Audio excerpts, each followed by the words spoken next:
大少爷，洪堪，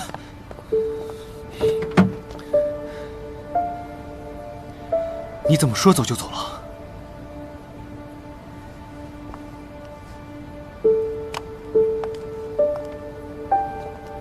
都辞职了还不走，赖着做什么？我白天就想问你，你好端端辞职干嘛？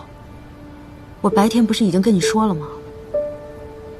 工作任务已经完成了，又惦记父母，怎么就不能辞职了呢？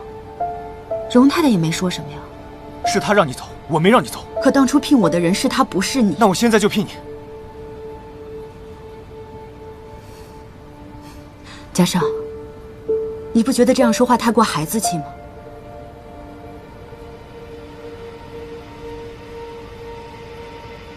世珍，你知道我不想让你离开的。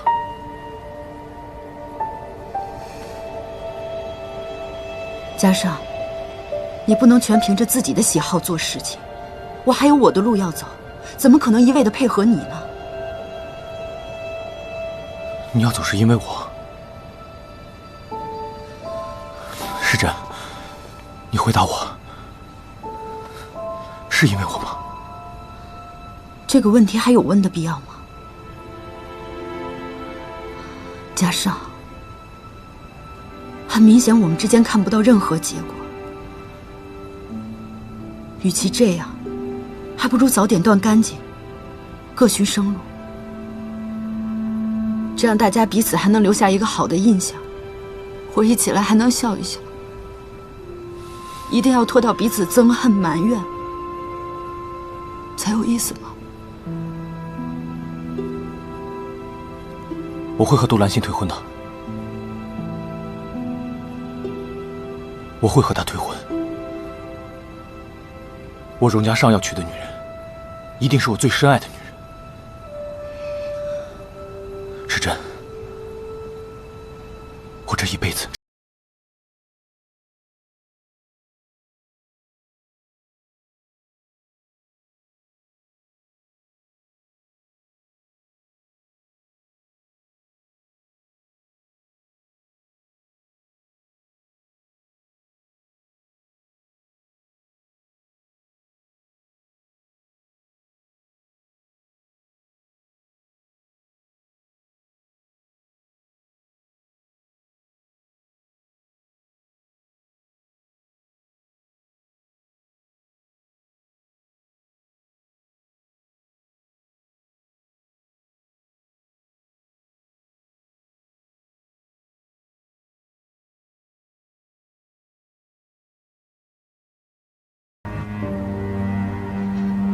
你是荣家的大少爷，可也只不过是个大少爷罢了。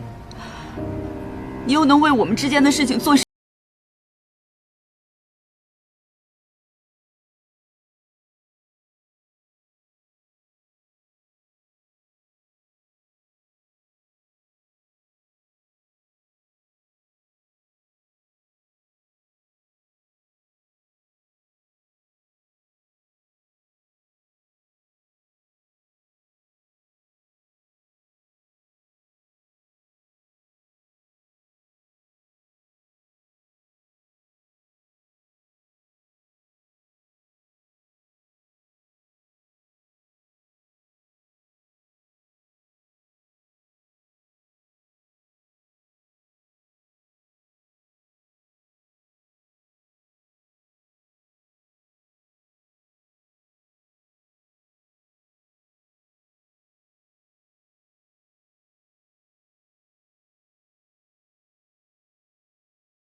那你打算怎么办？现在无论是在家里还是公司里，都是令尊说了算。你这个大少爷，也并没有什么实权啊。你敢直接跟令尊说你想娶我吗？你给我一点时间，我现在做不到，不等于我将来做不到。多长时间？你就只当我是一个冷酷自私的女人好了。我是不会像戏文里那些女人一样，花一辈子的时间去等一个男人。我不会浪费你时间的，我不会让你等太久。不，嘉尚，你没明白我的意思。我不会等你，我会按部就班过我的生活。你想和我在一起，那你自己去想办法好了。无论你怎么看这个事情，我承诺了，我一定会遵守。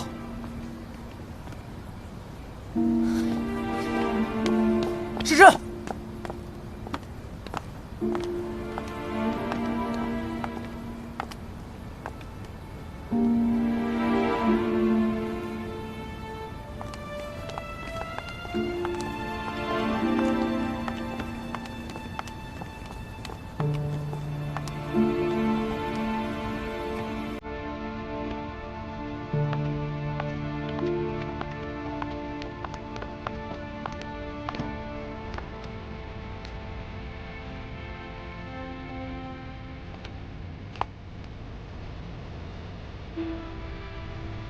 你多保重。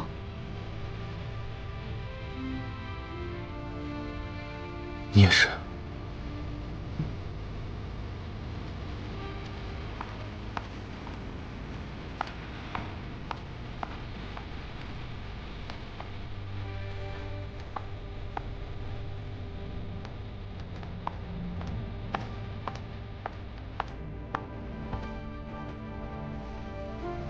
你会是我的。哎，来了！我去，你吃饭。来了。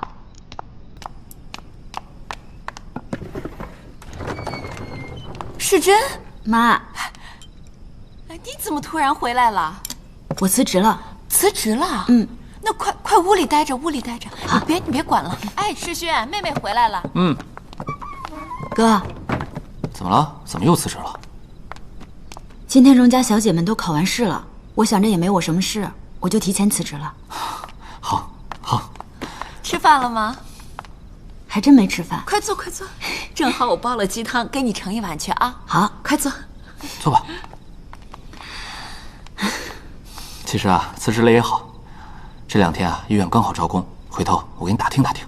哥，其实不着急，趁着休息，我正好可以在家陪陪爹妈。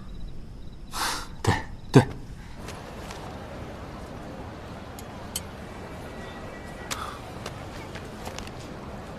兄弟，你托我查的都在这里了。那个买文春里地皮的大盛公司，表面上是家房地产公司，其实就是个空壳子。空壳子？里面有个叫王乡里的，他只在签约的时候露过面，实际上他是你爹的人。真正的职业是三洋实业的副总经理。这个三洋实业是由荣氏集团控股的。我怎么没听说过？我爹身边有这么一个人。文春里事件之后，这个王乡里就消失不见了，我的人也找不到他。加上，我觉得这个事情背后或许有什么隐情。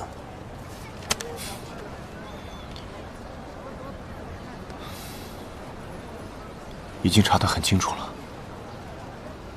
还能有什么隐情？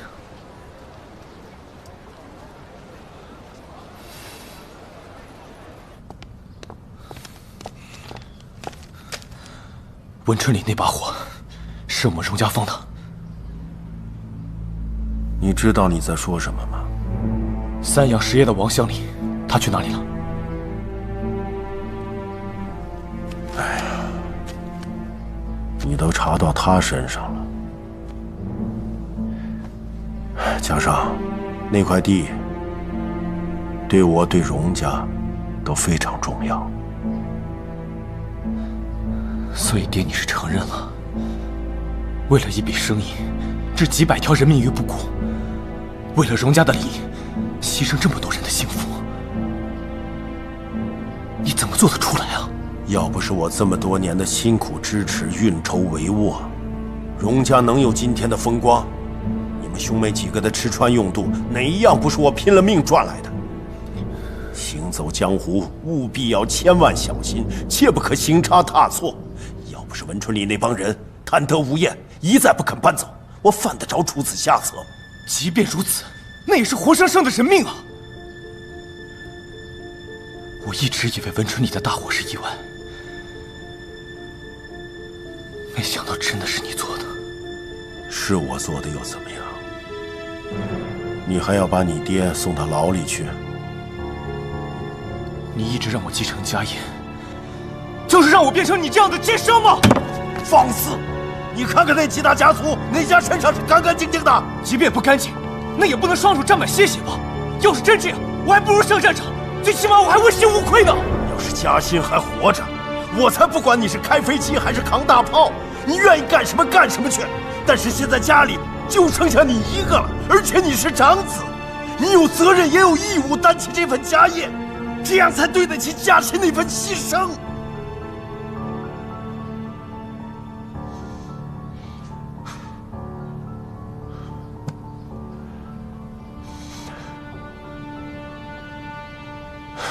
既然你已经知道了，我就不得不提醒你，冯世珍这个女人，千万要小心。这是她的一份详细资料。什么意思？他们家是温春里的商户，现在又在荣家做事，天下哪有这么巧的事情？他越是尽心尽力，我越是觉得不对劲。你呀，你是荣家的继承人，千万不能在一个女人身上坏了事。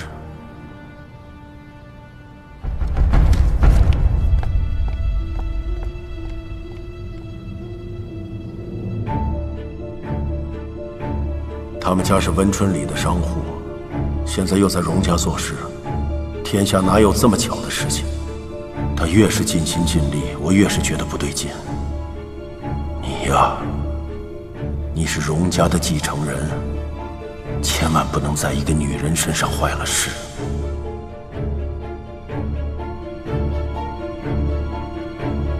世珍，你是抱着怎样的心走进荣家的？你知道幕后的真相吗？还是因为如此，你才毅然地把我推开？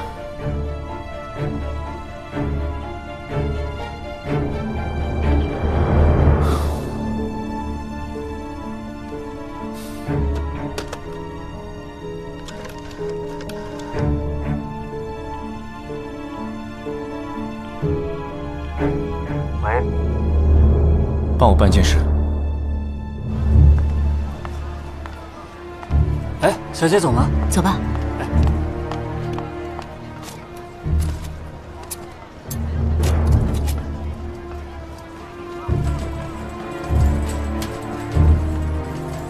跟上他，哎，你坐好啊，哎，快，来。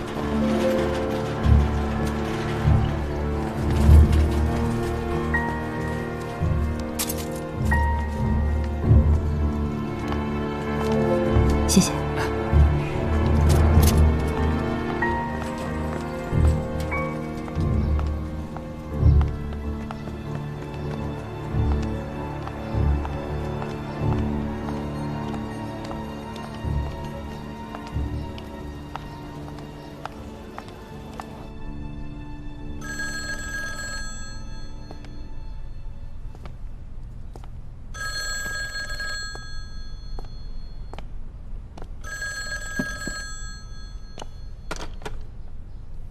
喂，我说荣大少爷，我要是不同你打电话，你是永远都想不起来找我是吗？你找我干什么？哟，谁认你了呀？这么凶巴巴的，显得我多没面子呀！你打电话过来就是为了和我说这个？好了好了，言归正传。我从杭州带回来一卷苏绣的《清明上河图》，挂在书斋里正好。你爹不是个极爱风雅之人吗？晚上我给你送过去。哦，你去杭州玩了？上次去带回来的，我这几日都在老家陪我姑婆呢。哎呀，整天听老人家讲古，烦都烦死了。哎，对了，我听说你们家那位冯先生被辞退了。方林和方画考完他就辞职了，怎么了？有什么问题吗？我哪敢啊！说实话，我还挺喜欢冯小姐的，有才华，有教养，又谦虚。我还打算请她来教我们的孩子呢。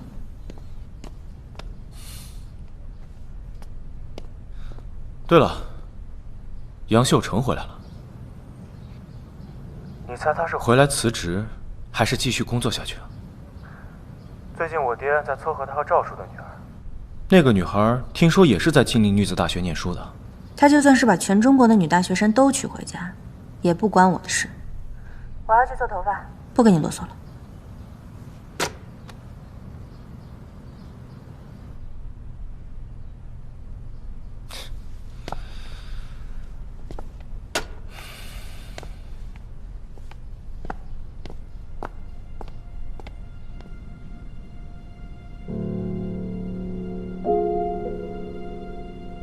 看来这个假让你是放对了，啊，气色比以前好多了，啊，好像还胖了点儿。多谢姨父体谅我。我在杭州这些日子，想了很多事，也越发能够体会到姨父对我的一番苦心。您说的没错，不过是个水性杨花、爱慕虚荣的女人，怎么能间隔我们这么多年的亲情呢？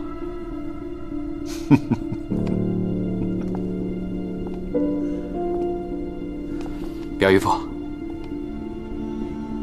我还想继续跟着您做事，也希望您能继续教导我。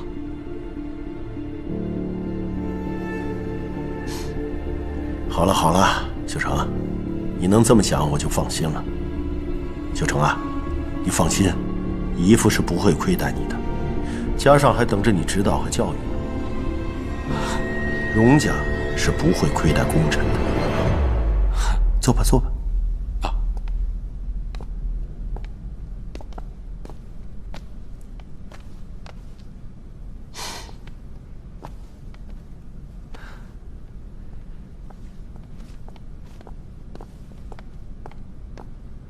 爹，家上，表哥，家上，家上啊，以后进出口公司的事情，和秀成商量着办，多跟秀成学着点。谦虚一些。好。杨表哥在杭州玩得愉快吗？还行。就是有些冷啊。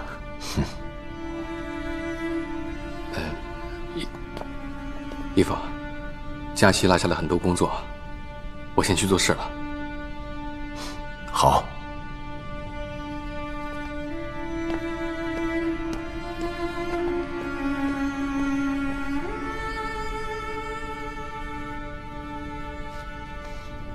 他说他想回来接着干。杭州回来的人说，他在杭州跟一个女人厮混了好几天。什么女人？不知道哪儿来的交际花吧。跟他的人不敢盯得太紧，这个人太精明。我从杭州带回来一卷苏绣的《清明上河图》，挂在书斋里正好。这个孩子是我看着长大的，聪明得很。有些事情，他知道的，你可未必知道。爹，您要是不再信任他，那就早做决断。毕竟他在我们荣家做了这么多年，功劳也不小。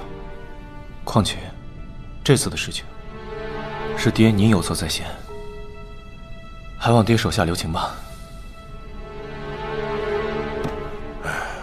你是来唱白脸的吗？爹，行了，对付他还不至于到这一步，还是说说金麒麟查的怎么样了吧？已经有些眉目了。我听说桥本正三那里有一尊金麒麟，但是不知道是不是我们想要的那一尊。桥本家，找机会去拜访确认一下。如果确定是呢，那桥本正三对那个金麒麟宝贝的要命，我怕他是不会让出来的。哼，加码给的够，良心都卖得，更何况一个金疙瘩。我看桥本家对南洋的航线有点意思，将来少不了会跟我们荣家合作。你和桥本师之本来就认识，以后可以多来往啊。你呀，就是太年轻。你记得，过刚易折，善柔不败。有些事情不能太执拗。对。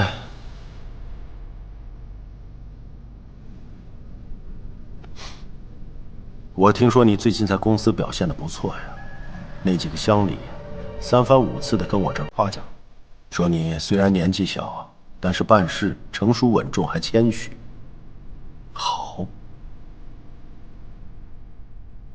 你赵叔年纪大了，有些事情他兼顾不全，以后祸的事你帮他管起来。南方的几条线路他把持了很多年，是该荣家收回来的时候了。赵叔恐怕不会乐意吧？所以才要看你如何转还。哦，轻而易举的就从元老手里夺回钱权，那我培养你干什么？爹说的是。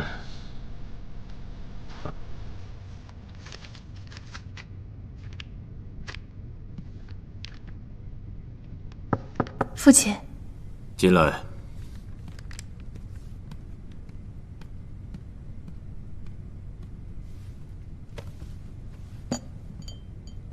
这是女儿今日新做的茶点，父亲尝尝。那就先尝尝女儿做的点心。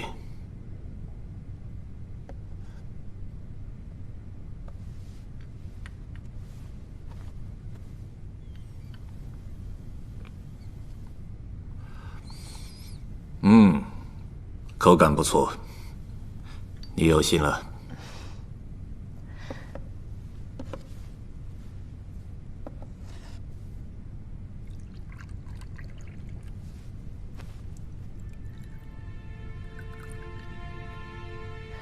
女儿看父亲一直愁眉不展，是有什么烦心事吗？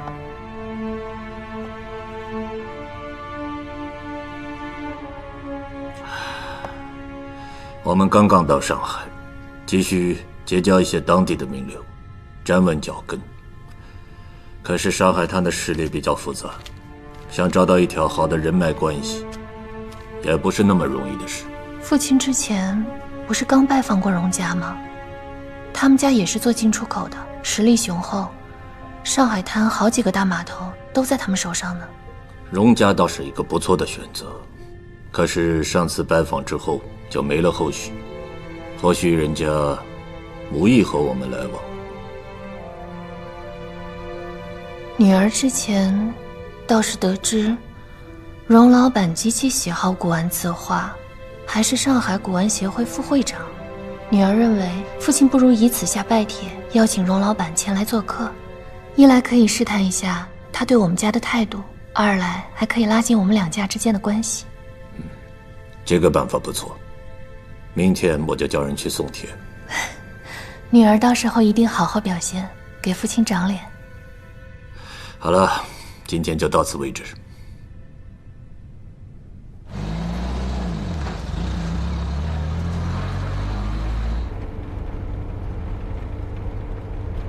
送我去理查饭店吧。一起来吗？我朋友在那边有牌局，我知道你桥牌打得好，就是深藏不露。不了，我回去还有事。去找你那位冯小姐啊，她离开了荣家，你们的来往反而更方便了呢。这和你没关系。你是我未婚夫，你在外面有了别的女人，怎么就跟我没关系啊？哎，怎么样？你们俩进展到哪一步了？杨秀成在杭州没喂饱你啊？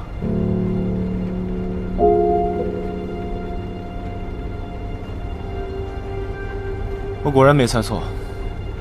你放心吧，我可没有兴趣让别人都知道我戴了绿帽子。不过，你还是收敛点好。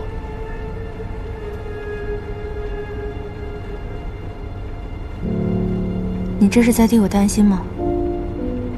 我会退婚，不过在此之前，请你给我留几分面子，多兰心。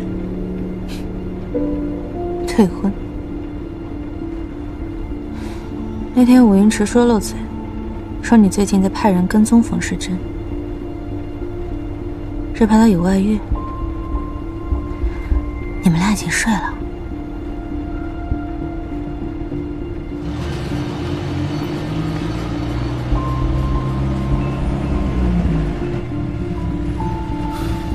不对，没睡成，就是因为没到手，所以才这么小心翼翼，患得患失。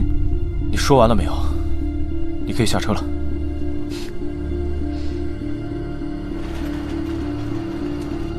啊，没意思，这日子呀，真是没意思透了。我这几天经常会想起你之前跟我说过的话。你问我想不想谈一场真正的恋爱，不涉及到金钱身份，只是两个人单纯的相爱。你之前不是嘲笑我吗？怎么，找到真爱了？都已经走到这一步了，找到又能怎么样呢？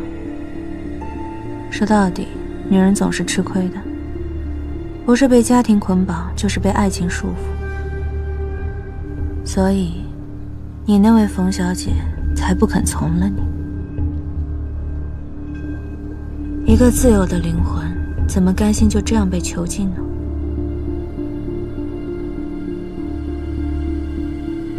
嘉尚，你就当做件好事，放冯小姐走吧。以后也别再招惹那样的良家女子了，太糟蹋。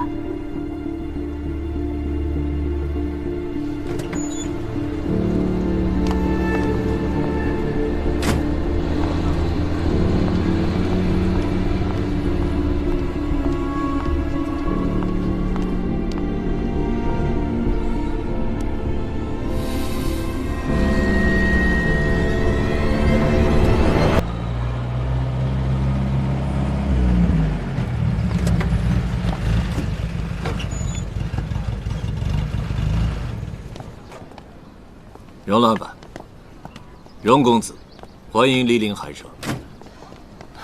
伯父好。桥本先生，早该来拜访了，一点小心意，请笑纳。哎呀，您客气了。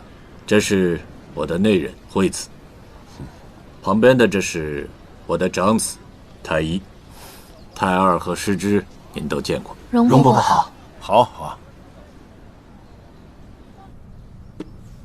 在下前几日收到一件宝贝，听闻荣老板也喜欢古玩，所以特地请荣老板品鉴一下，还请荣老板看一看。哎呦，桥本先生这件可是北宋徽宗时期的汝窑啊，以天青釉色著称于世，釉层略具厚度，如水流动，口沿处釉层较薄，能隐约看出一些胎土色。哎，汝窑传世佳品不多啊，桥本先生这件可是上品啊。英雄所见略同啊，我当时第一眼就相中了他。桥本先生，荣某可是听说，贵府还藏有一件金麒麟，不知今日能否有幸一见呢？既然荣老板开口了，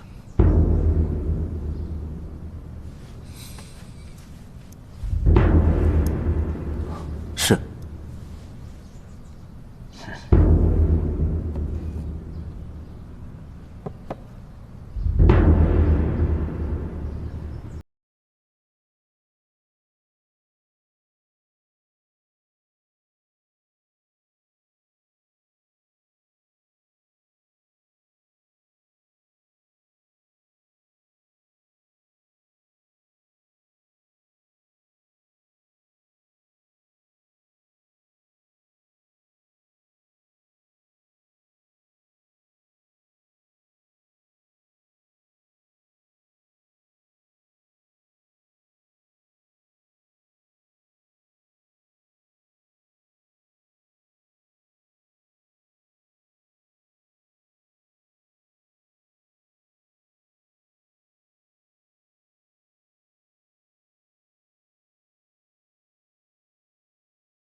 我很难出手啊。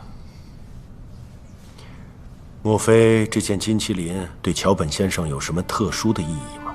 你们中国有句话，叫“儿女都是债”。实不相瞒，别人长子从小就体弱多病，医生说他活不到15岁。可自打我有了这枚金麒麟后，他好几次病重垂危，都转危为安，一直到现在。后来得到一位高人指点，说这枚金麒麟乃祥瑞之物，可以保儿女平安的。你我都是做父亲的，都有舐犊之心。世上的宝贝再多，都比不上自己的儿女宝贵。荣老板，就请你体谅一下我这个做父亲的心。桥本先生所言，荣某甚是理解。我们现在如此拼命，还不就是为了给儿女挣下一份好家业，让他们将来过得平平安安罢了。多谢荣老板体谅。君子不夺人所爱，更何况是有如此特殊意义的宝贝。你我兴趣相同，琳琅和小女很早就在重庆结识，如今又在上海重逢，你我两家真的是有缘分啊。若是在生意上也有来往，那就更完美了。好主意，嘉上，给桥本先生介绍一下我们荣氏商行的业务，看看在哪些方面可以合作。是。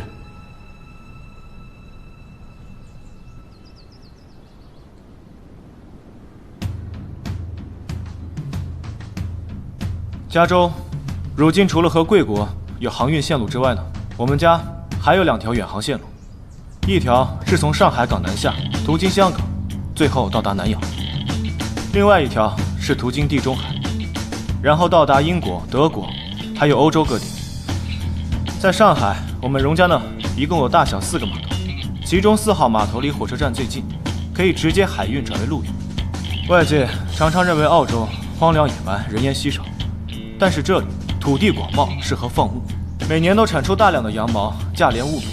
我想，我们可以从澳洲进口大量的羊毛，然后在南洋找到廉价工厂进行粗加工，最后再运回国内售卖。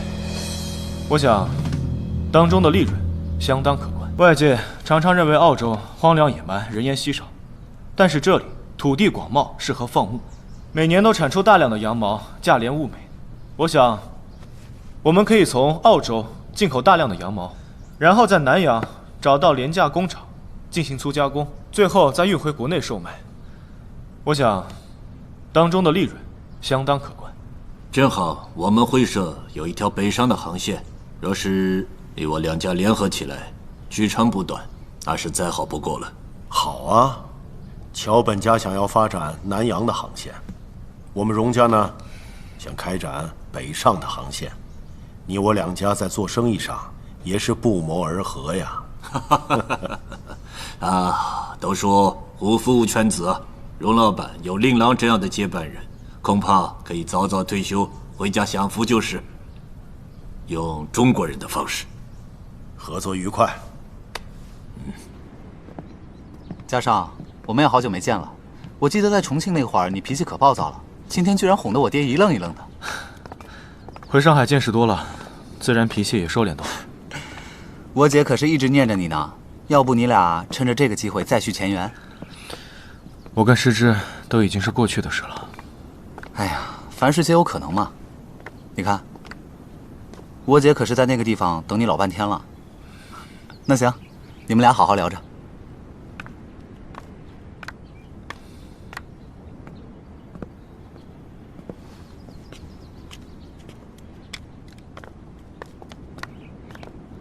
阿尚，刚刚你见过那个金麒麟了？是你们家要找的那个吗？那个金麒麟，你爹十分的看重，我提出重金收购，被他一口回绝了。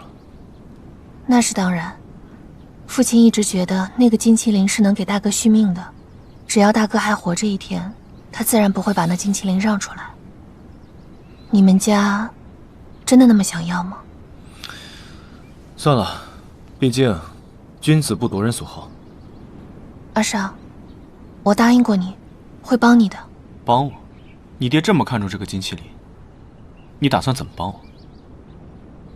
我们之前毕竟有过一段感情，而且我现在又是桥本家的小姐，只要你愿意和杜小姐解除婚约，我一定会说服父亲，让我带着金麒麟嫁到你们家来。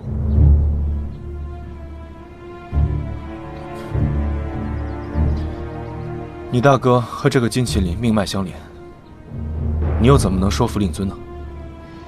我大哥活不了多久了，他从小患有严重的心脏病，医生说想要治好，除非换心。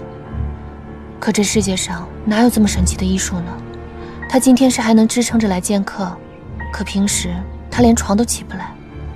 不然我们这一房都被太太赶走了，又怎么会被重新接回来呢？太太最近新找了个医生，医术了得，给哥哥用了新的药之后，他居然能起床了。但我觉得我这个大哥活不了多久了。世之，我曾经认为你是个单纯善良的女孩，现在我发现我错了。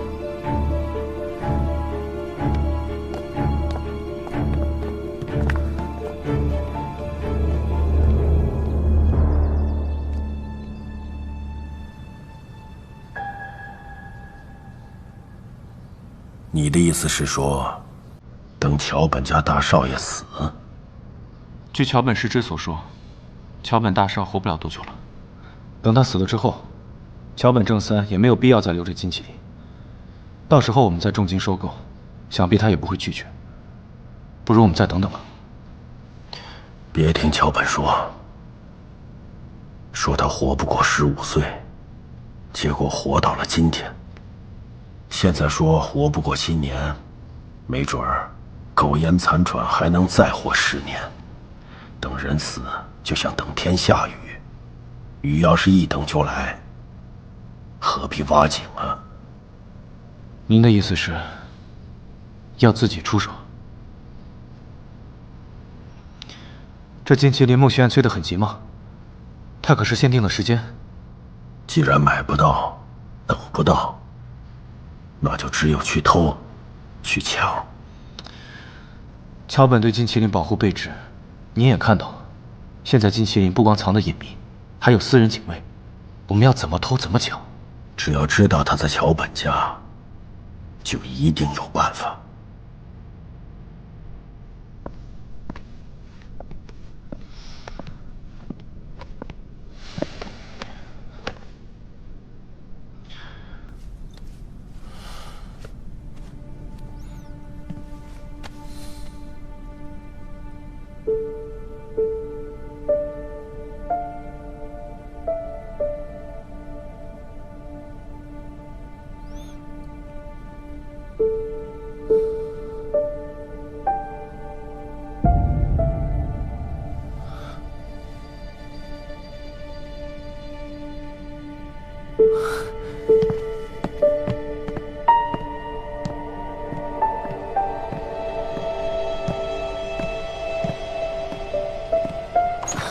你怎么回？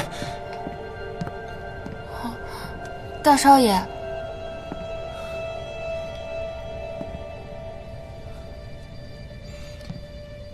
你在这里做什么？哦，今天天气好，管事让我们把客房再打扫一遍。大少爷有什么吩咐吗？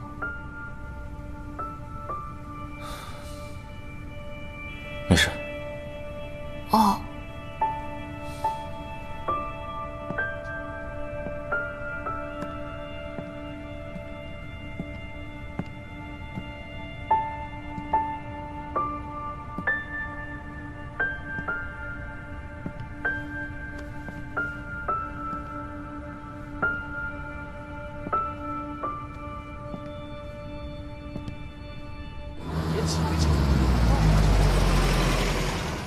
两位太太，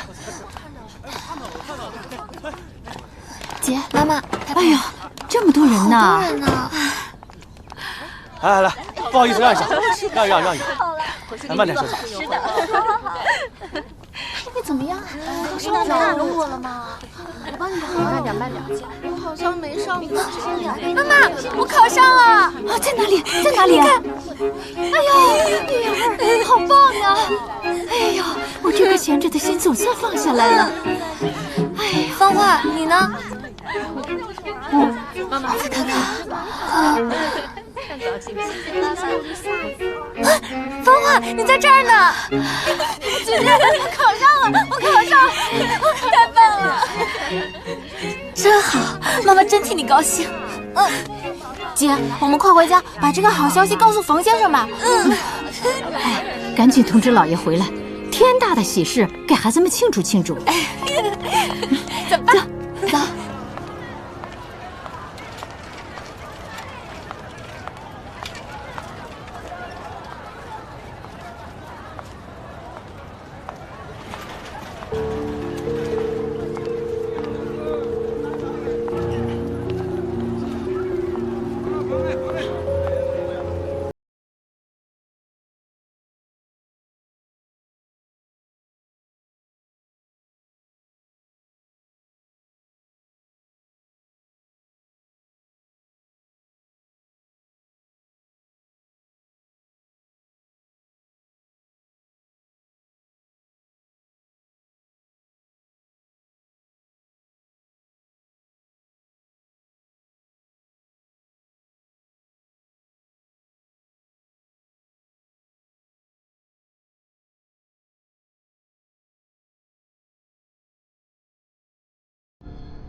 喂，大少爷，冯小姐出门了，坐的是黄包车，说是要去杨金光教堂。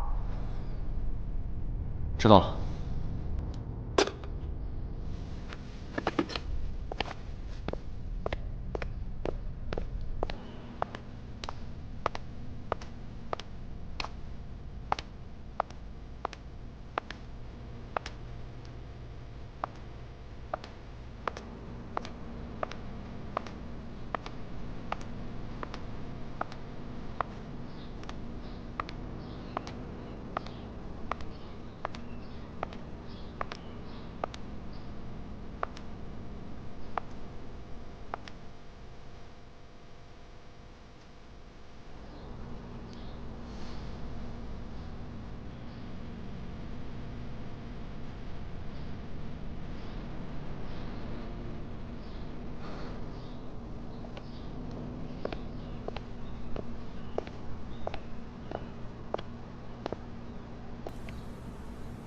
时珍，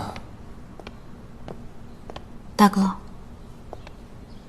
怎么把我叫这儿来了？有什么不能回家聊的？大哥，对不起啊。你介绍我去医院的工作，我想了想，还是算了吧。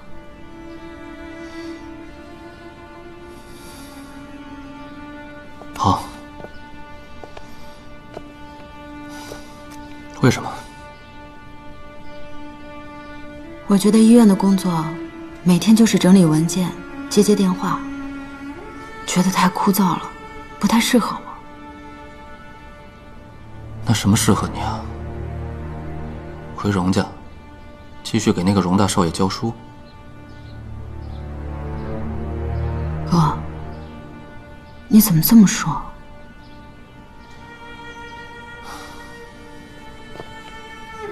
你以为你闭口不言，哥哥就什么都不知道了？前2天孙姨太带他儿子来医院看病，全告诉我了。你是怎么受荣家上的骚扰，怎么被迫辞的职。时珍，你可真会瞒。哥，他荣家上就是个纨绔子弟，撩拨你那就是为了好玩。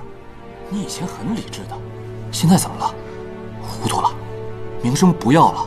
哥，我跟他不是你想的那样，我现在不是已经辞职了吗？你要相信我。好，你拒绝去医院工作，是不是还想回荣家，还去找荣家少？难道你对他还抱有不切实际的幻想啊？哥，我跟他真的只是朋友。他是个富家公子哥儿，你只是一个寒门的教书女，你们做哪门子的朋友？还有这个荣家，真是欺人太甚，占了便宜就随便找个借口搪塞过去。我一定要找荣家上谈一谈，他到底把我妹妹当成什么了？哥，你别这样，你听我说。我是你哥，你应该听我说。哥，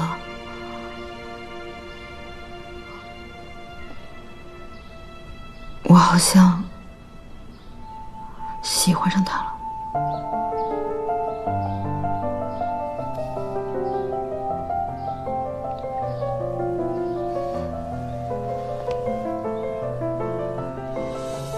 你说什么？我不能骗你，我更不能骗我自己。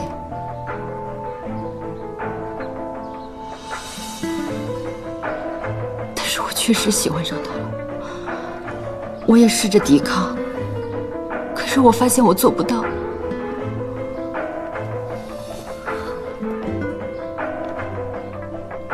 对不起，我知道我不应该这样，我一直在调整自己的情绪，但是你以为荣家真的是什么好人家吗？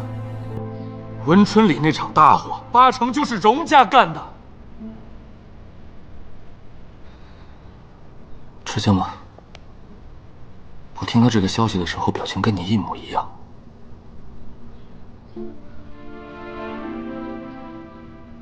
他果然不知道，那他就没有动机了。可是他现在什么都知道了。你是怎么知道的？孙一太亲口告诉我的。你可以不信，但我信。文春里现在修房子的就是他荣家，你难道看不出这其中的联系？你好好想一想啊，时辰。我不敢想太多。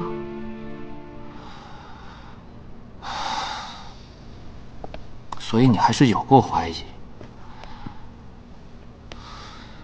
更何况，他荣家上已经订婚了，你还要怎么样？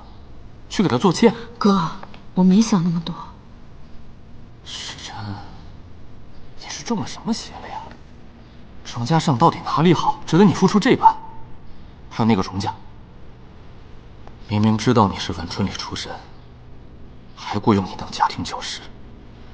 那个荣定坤老奸巨猾，你不是他的对手。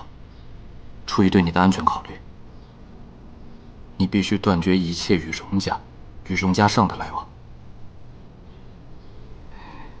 好，我知道。我先回医院了，你自己再好好想想吧。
神父，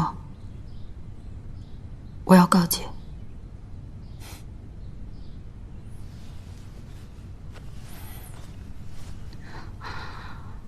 愿主保佑你。我不知道是您亲自过来了。许久没有见我们小时针了，有些想你。他们都走了，想说什么话，放心说吧。七爷客气。有件事情，我觉得有必要让您知道，就是那个关于金麒麟的事情。那个荣定坤，真是够贼的，还知道磨掉根须。不过这样一来，就卖不出价钱了。其实这个金麒麟也不是什么价值连城的宝贝，只是对于孟家而言，意义非凡罢了。传说中，是帝王的随葬品。我也是听家里老人说的。金麒麟是祥瑞之物，可以保佑家宅平安。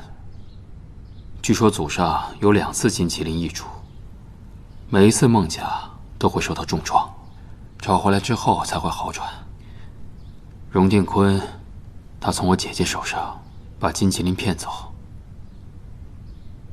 孟家平地生变，死的死，散的散，就连生意也是一落千丈。可七爷如今不是也在没有金麒麟的情况下，重新把孟家振兴了吗？可见，家族兴衰还是事在人为，也要看子孙后代的才干和实具罢了。不过家父还有祖父在临终前都还念叨着，让我把金麒麟找回来。没想到，时隔17年，才终于有了消息。七爷知孝。对了，你有把握，荣家上会按照你想的去做吗？他本来就是在和荣定坤对抗，我不过是把自己放到胜利品里罢了。男人，谁会仅仅为了一个女人去和自己的父亲对抗？真正让他为之拼搏的，还是他的自由和理想。只是你哥哥让他误会了，想好怎么跟他解释了吗？多谢七爷关心，大哥那边我会自己想办法解释的。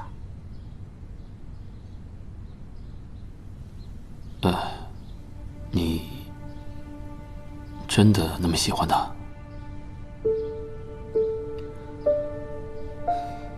七爷要没有其他吩咐的话，我就先告辞了。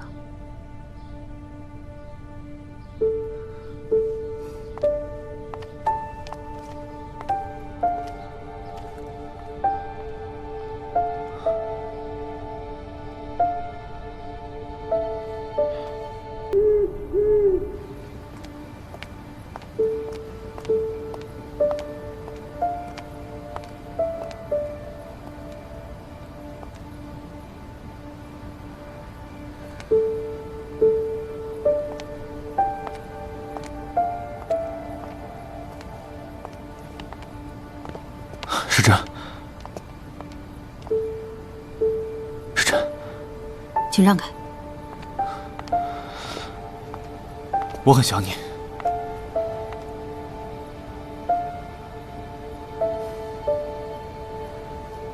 文春里是你爹派人烧的，对吗？我不是有意要瞒你，我也是刚刚才知道。这些天，我睁眼闭眼都想着你家的事，我不知道怎么跟你说才好，我怕你恨我，可我又抱着侥幸的心理，想你或许不知道。世上没有不透风的墙，如果我一直不知道，你打算瞒我一辈子吗？我不知道，我是个自私的人。本来想得到你就已经够难了，我不想给自己找任何麻烦。那你有没有想过后果？如果我真的和你在一起了，然后才知道这件事情，我该怎么做？想过，可似乎无论知道或者不知道，我们都不能在一起。瞒着你，至少你不会恨我。你就打算这样一直维护你爹下去？不，他作恶多端，会得到应有的报应。我享受了他作恶得到的好处，我也会承受连带的惩罚。老天爷是公平的，我从未想过替他辩护什么。我只是怕他影响到我和你。可现在看来，说什么都晚了。你恨我是应该的。我不恨你，我只是没有办法了。你见过我爹，你也见过文春里的断壁残垣。我爹是万幸还活着，可是有多少街坊邻里因为这场大火家破人亡？这件事情横在你我之间，有梗在后。你说我们怎么可能在一起？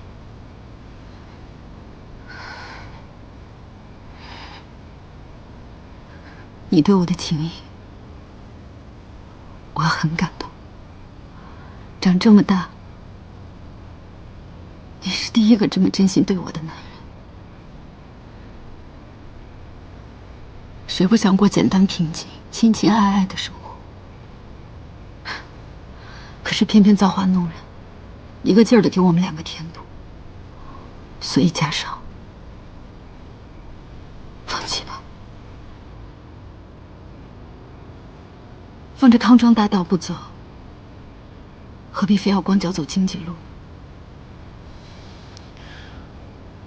可这事不是说停止就能停止的。我不甘心，我喜欢你，就像发了疯一样，就像被你下了咒一样，我不想就这样放弃。那你想要怎么办呢？我们试一试，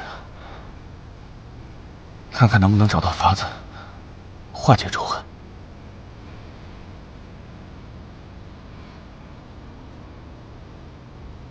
好，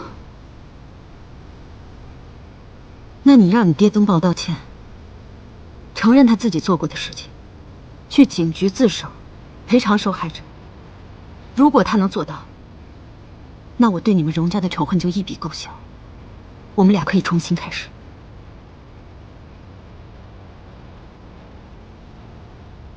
但问题是，他能做到吗？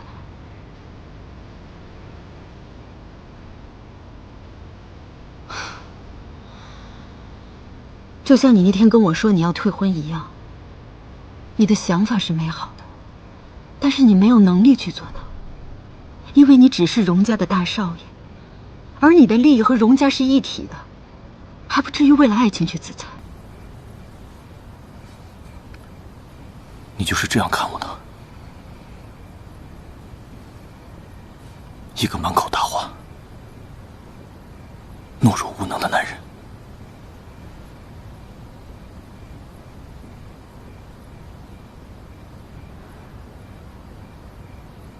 你只是还年轻稚嫩罢了，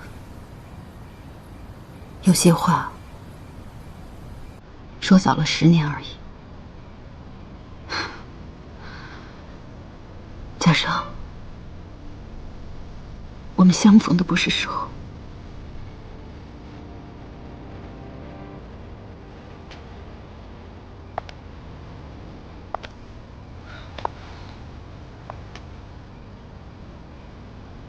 我还是那句话，再给我一些时间。我说过不会让你失望，就绝不会食言。我也还是那句话，我从来都不会刻意去等。况且文春里这件事情它不一样，我自己会想办法报仇。芝芝，你别乱来，你不了解我爹，他远比你看起来心狠手辣。我也远比看上去要心狠手辣。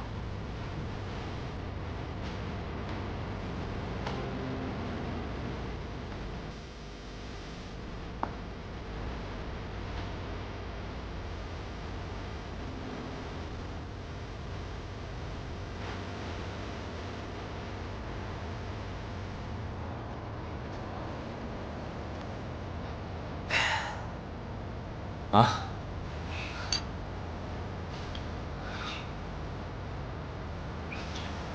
兄弟，我知道你心里不好过，咱们喝，一醉解千愁。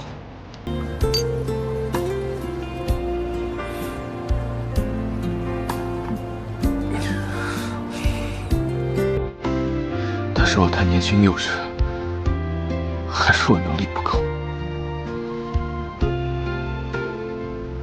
其实我真狠下心来，没有什么是我做不到的。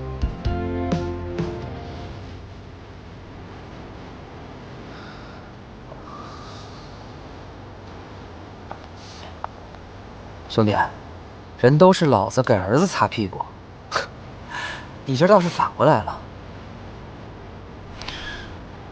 云晨，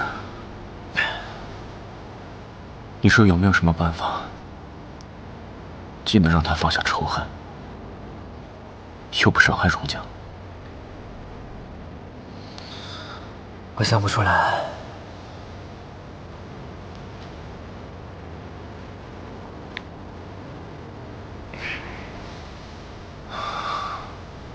也是，生死之仇，哪有什么两全其美的办法？都怪我太天真，太贪婪，难怪。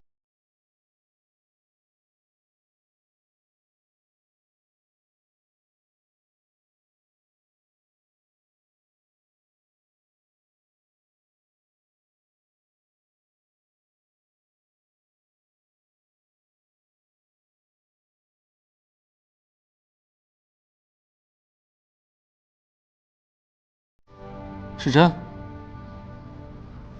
哥，怎么了？一个人发什么呆呢？不一个人发呆，难道还和一群人一起发呆啊？就会狡辩。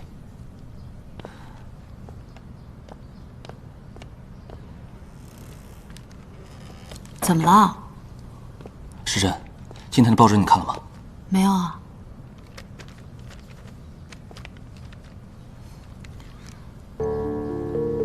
今天所有报纸报的全是这个，你看这个，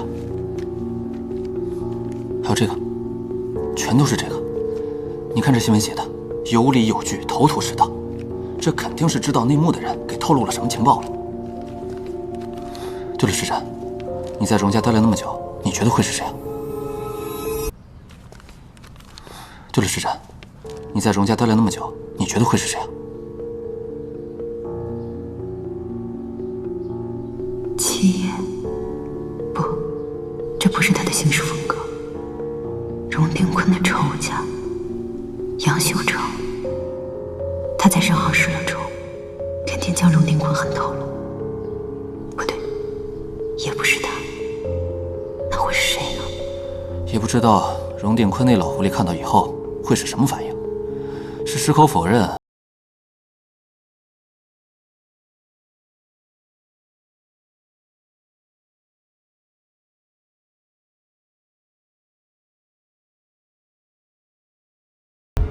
会是他吗？怎么了，世珍？是想到什么了吗？我现在也不知道情况。哥，你放心，文春里受害的不止咱们一家人，这事不也是第一天吗？局势谁也看不清，不如我们耐心等几天，看看后续的情况再说。好，我觉得这个事也瞒不住了，不然你跟爹妈先说一声，让他们也好有个心理准备。行，我知道了。哥，我有个事，先出去一趟。好，去吧。你们吃饭不用等我了。好，注意安全啊。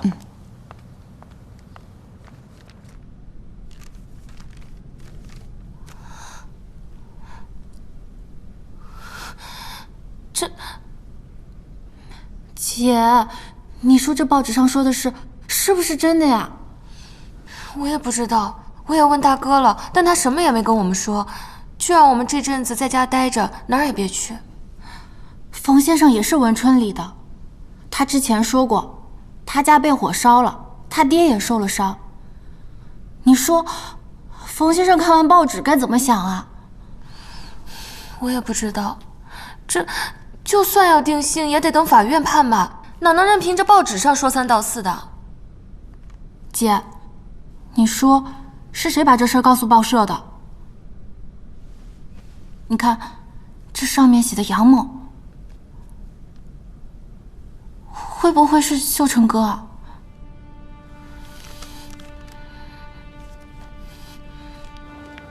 居然是他们家人干的！这件事居然是他们家人干的！世珍在他们家工作了这么久，这件事如果让街坊邻居们知道了，那怎么得了啊？妈，这件事不知道会弄成什么样子。好在世珍已经从荣家辞职了。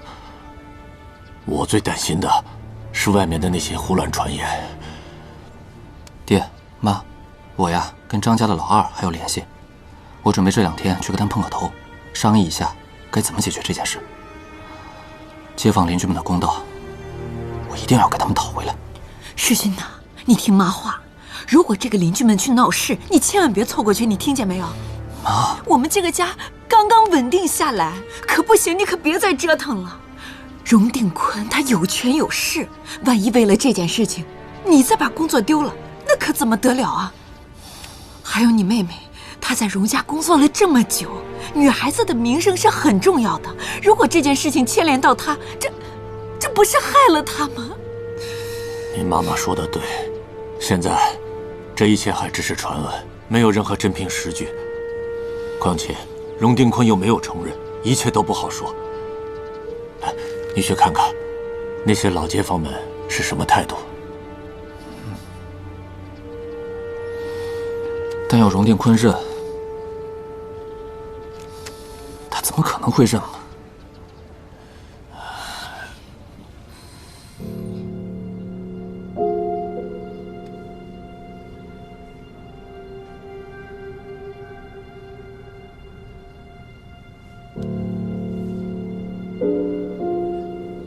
今天你来找我，是有什么事情吗？打扰七爷了，也不是什么大事，我就是有些没头绪。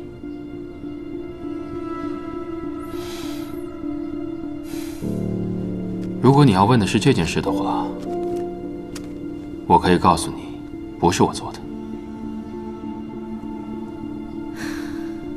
果然不是七爷做的。你猜到了？七爷，您做任何事情都会有明确的目的。公开文春里这件事，确实可以抹黑荣定坤，让荣家的股票跌一番。但如果是您做的话，一定会配合上其他行动一起，力求一鼓作气干掉荣定坤。但这个时候发起全面攻击，时机并不成熟。况且，如果您要做这件事情的话，没有理由不告知我。思维缜密，滴水不漏，而且你越来越了解我了。七爷过奖了。这件事情是你家那个痴情的荣大少为了爱大义灭亲。世珍，你做得很好。让我来猜一下你们俩的结局吧。私奔？但是你有没有想过，荣家上愿不愿意跟你私奔？以及，到一半的时候，你会不会改变主意？你要是中途反悔了，回来找我，我定会好生安置你。毕竟这个世上男人多了去了，但我们聪明的小世珍，却只有一个。七爷说笑了。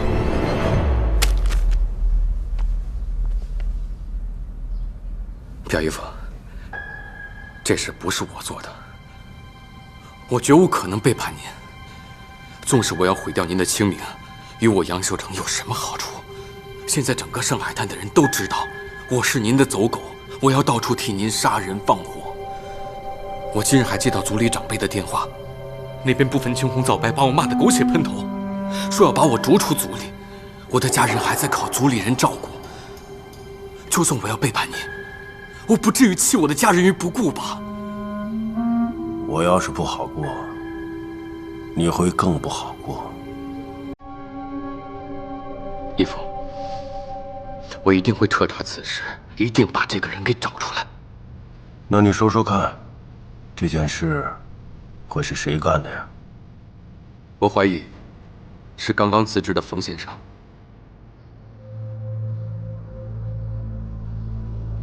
接着说。天底下没有那么巧的事情。他们家被我们放火烧了，他就来荣家做家庭教师。他来我们荣家这几个月来，大事小事不断，从来没有消停过。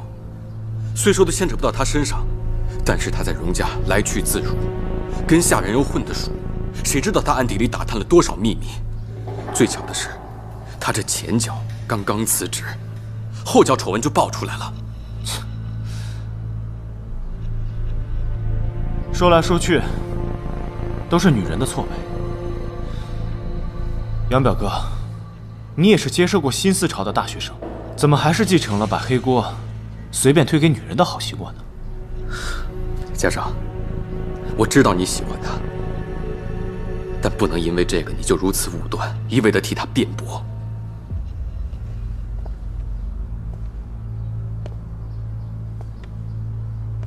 我是喜欢他。但是当初把他招进来的是你和太太，他的底细你们不是没有查清楚，那为什么还要把他招进来当家庭教师？我倒要问问你，你到底是什么用意？当初招他进来就是因为他动机可疑，招他进来就是为了盯住他。你说的这番话，小孩子都不信。你不就是想说我们家最近发生的事情都是冯先生背后搞鬼吗？那我倒要问问你，孙少卿逃跑，可以说是冯世珍怂恿的，没关系。但是知慧表姐的事情跟他又有什么关系？无论是把他招进来之前，还是聘用了他的几个月，你我都反复调查过了，暗中也派人盯梢了，最后还用上了测谎仪，不是什么都没有发现吗？现在在报道上写的，连皮包公司的事情都清清楚楚，我就不信他一个小老师能有这么大的能耐。表哥，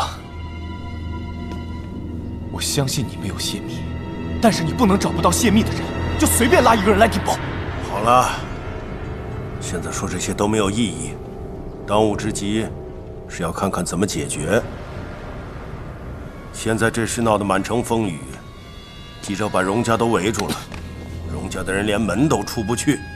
不仅如此，文春里的那帮灾民还想就着此事闹事呢。一帮平头百姓，还怕他们闹事吗？真是太岁头上动土，活腻歪了。表姨父的意思是，我们荣家手下那么多打手，干什么吃的？你派人盯紧文春里，谁敢闹事就往死里打，打不死打成残废也成。至于那个始作俑者，你得好好查一查，修成，看看是谁跟我荣定坤作对。姨父放心，就算掘地3尺，我也要把这个人给挖出来。那帮记者如何处理？嘉上，你跟云池叔，你去跟他说一说，拿出个替罪羊来，说这事儿跟荣家没关系，好好打点一下。爹这么做的确能出一口恶气，但是儿子始终认为有些不妥。怎么不妥呀？既然这件事情背后有人怂恿，那不闹是不可能的。现在所有事情的风头都集中在我们荣家，文春里那帮人要是出了什么事情，外界肯定会联系到我们家，事情只会越闹越大，到时候我们有嘴也说不清楚。更何况现在背后的人还没查出来，我们在明，对方在暗，这件事情越拖只会闹得越大，对我们荣家越是不利。爹，我认为当务之急，我们应该以最快的速度让荣家和这件事情撇清关系。你说的确实有道理，那你说说看，该怎么解决呀？爹，您若是放心的话，这件事情交给我来办，我保证在3天之内把这件事情平息下去。只不过需要花点钱吧。钱不是问题。好，这件事情就交给你去处理。你们去吧，我累了。是。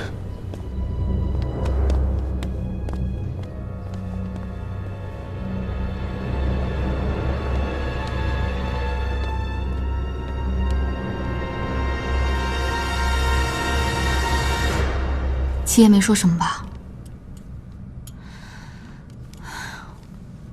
报纸我都看了，我还挺担心你的。我没事。那你知道这事是谁做的吗？是荣家少。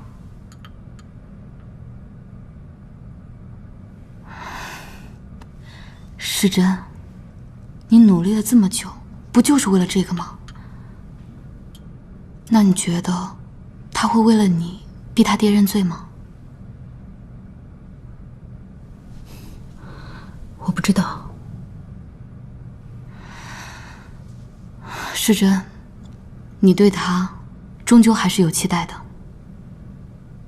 宝莉，我最近越来越分不清楚，我对他到底是真还是假。我看，你可能是真的爱上他了。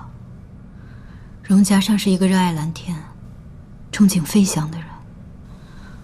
如果我真的爱上他了，我就眼睁睁地看着他一步步走向深渊，不但不去制止，甚至我还……哎呀，好了好了，不想了不想了。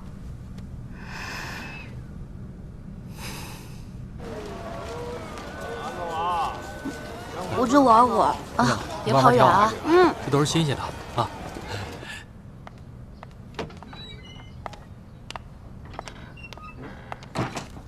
哥，今天没上班啊？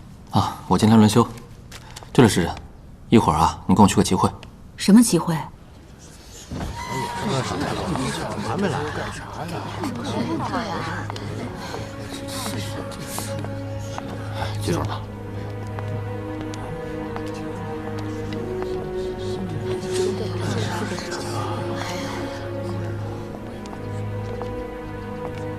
师兄，来了。师兄，这次你能来真是太好了。介绍一下，这是佳妹世珍。世珍，这是《先民周报》的张主编，也是我大学时候的师兄。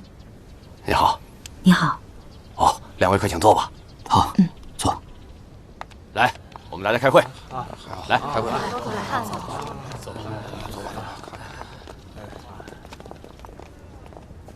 各位，冯医生之前后救文春里的事，已经谈了好几次了。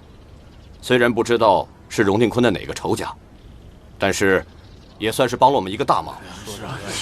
只是事情进展到这一步，想要再进一步，就难了。是啊，终究是证据不充足，而荣定坤的势力实在是太强大了。政府现在忙着打仗，法纪败坏，谁又有功夫来主持这个公道呢？那你今天叫我们来这儿做什么？告又告不了他，只能在报纸上骂他几句。他荣定坤还怕被骂吗？对不对？是啊。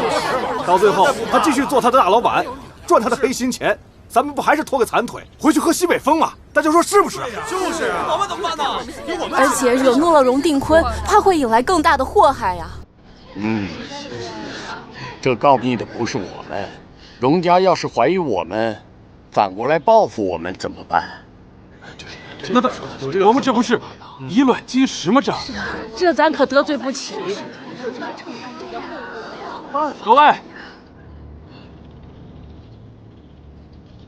各位街坊，难道大家是忘了之前发生在我们身上的不幸和灾难了吗？那能忘啊？是，我们之前都不算什么富贵人家，但至少衣食无忧吧。可就是因为那一场突如其来的大火，我们的一切全变了。李大哥，您的双眼被烟熏瞎了，自此再也无法救赎。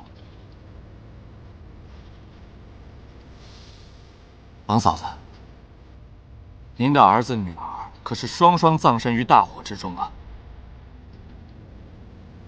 还有黄大哥，您的腿被横梁砸断了，自此工作丢了，就连嫂子也离你而去了。我说这些事情，不是想揭开旧伤疤，惹大家不开心，而是我们本可以非常美好的生活下去，就因为一场大火，把我们的一切都变了，都毁了。各位难道不气愤吗？不怨恨吗？还是说，我们就选择遗忘，得过且过，继续我们新的生活了？当然不能就这么放过他。我孤家寡人一个，就算拼了这条命，去找荣定坤报仇，也就死我一个人。可在场的街坊邻居，你们都上有老，下有小。冯兄弟，你有高堂，还有妹妹，我想，你也不敢跟荣定坤硬拼吧？大家说是不是？是啊，都相互理解吧。是啊，不是不恨，可总得有个法子。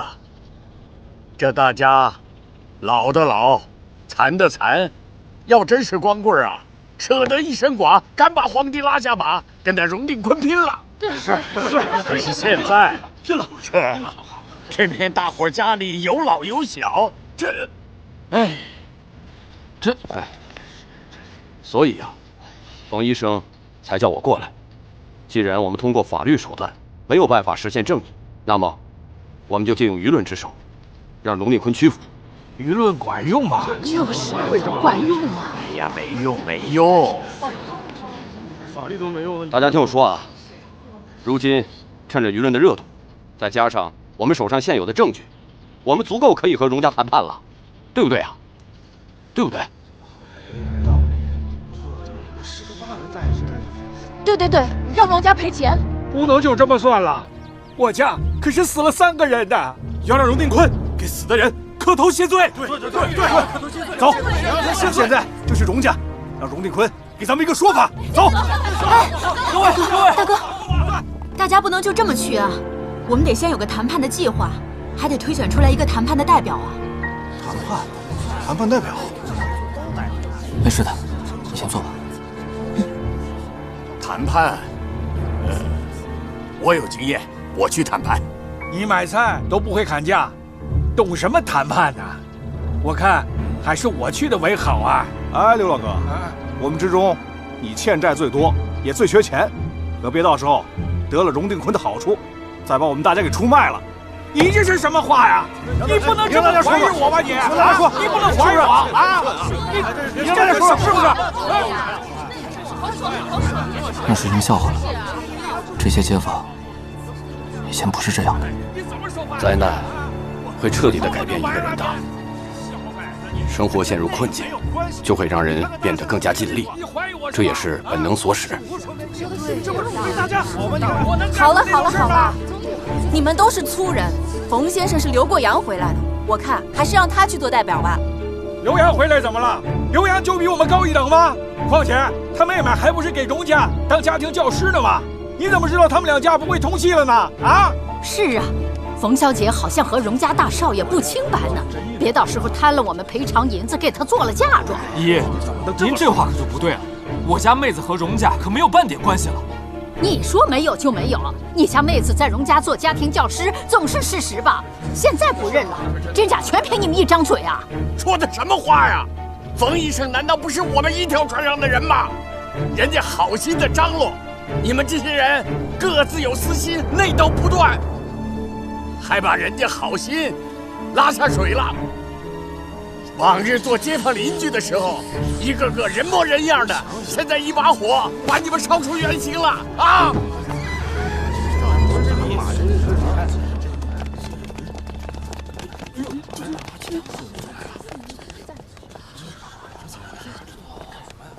大叔说的对，同仇敌忾乃是成事基础，可不能还没出门就自乱阵脚。荣家尚，你怎么找到这里来了？荣家尚，就是那个荣定坤的儿子吗？荣家的人也敢来？我们正要找你算账呢，你倒自己送上门来了。今天荣家要是不给咱们一个说法，咱们就不让他们出去。走，不让他们出去，一定要给我们一个说法。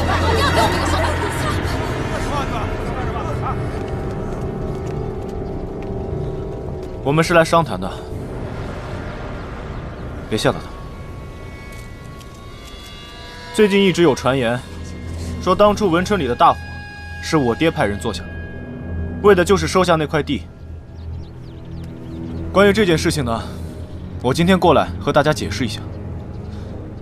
我爹当初的确是想收下文春里那块地，可是因为价格居高不下，一早就放弃了。实际火烧文春里的人，欠下我爹巨债，用文春里抵的债，所以此事并不是我爹所为。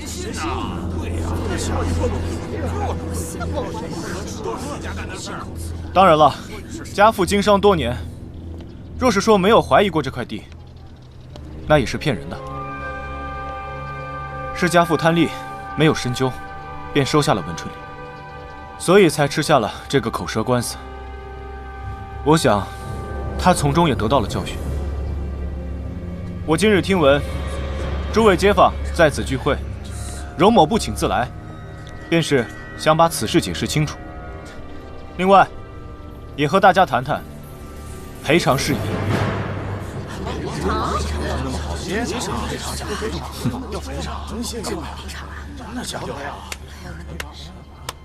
荣大少爷，您可真会编故事啊！您这样不去写小说，实在可惜了。如若真如您所说，那么那位欠荣家钱的人，可否请他过来，为您的话作证呢？是啊，请过来嘛。很抱歉，那个人后来又欠了青帮的债，在半年前已经被打死了。相关的文件、资料、罪证，我都已经提交了警察局。诸位街坊若是不信，可以亲自去警察局里查问。那你的意思就是死无对证？若真要这么说，也的确如此。那我们要怎么相信你们家是无辜的？可是你们也没有证据能证明此事就是家父所为。如果不是你们家做的，那你今天来这儿做什么？就是啊，这跟他家没关系，他来干嘛呀？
明码标价，童叟无欺。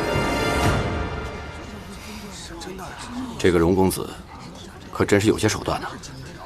财产损失可以赔，但人命呢？难道一根金条就能换回一条人命吗？可现在，荣家并不认放火的事，自然也不会认人命的事。哼，说白了就是拿钱堵口，想把这事糊弄过去，要不然签什么两截书？所以说，他看起来年纪轻轻，但是却很精明。我想，文春里的街坊们何尝不知道这个道理？只是胜算太小，公道还不如真金白银来得划算。难道就这样放过荣定坤吗？我的想法和冯小姐一样，但是你们看看这些人，他们大多都还想着衣食。对于他们来说，比起让荣定坤偿命，还不如让他们拿着赔偿金改善生活。冯小姐和令兄都是意志坚定、不折不挠的人，可是他们只求衣食无忧。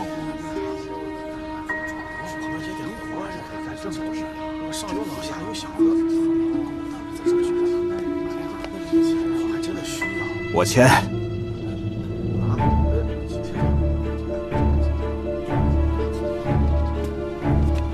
300块大洋啊，不仅能买套小房子，今年也能过个好年了。哎，这荣家还真是爽快。如今我们不用吵，不用闹，只需要签字罢了。我签。哎，我也去。就是啊，多一事不如少一事，咱们就息事宁人吧。一起去签了算了。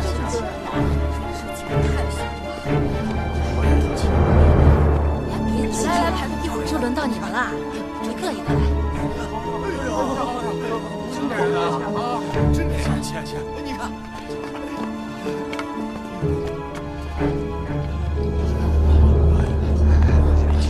时珍，时珍，哎，世君，没事。你妹妹是个有主意的人。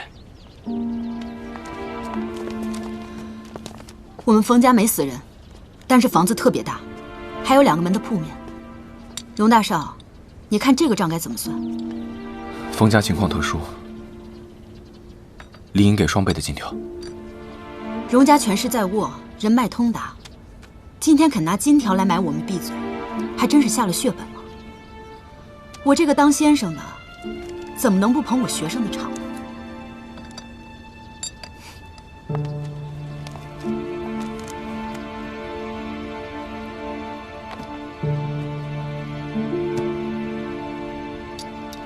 哥，收着。时珍，你疯了！先生，时珍，先生，先生，怎么，荣大少爷这是反悔了吗？先生，我已经在尽全力补救了，我也想做到尽善尽美，但是我真的已经……如果你是毫不知情，我相信你是在尽力补救，但你明明什么都知道。荣家少，你太让我失望了。我知道你心里怨我，但是这是我能想到最好的办法了。如果你现在被仇人用钱打了脸，你还会对他笑脸相迎吗？先生，文春里放火的那几个人，我都会处理掉。发号施令的人动不了，只能去处置几个狗腿子。荣家少，如果我们2个人现在互换一下位置，你就知道我现在的心里是什么感受。如果是我爹烧了你们家，我现在把钱甩在你脸上，还让你别抱怨，最好还能和我谈情说爱，你扪心自问，你能做到吗？时珍，难道只有我不做荣家人，我们才有一丝机会吗？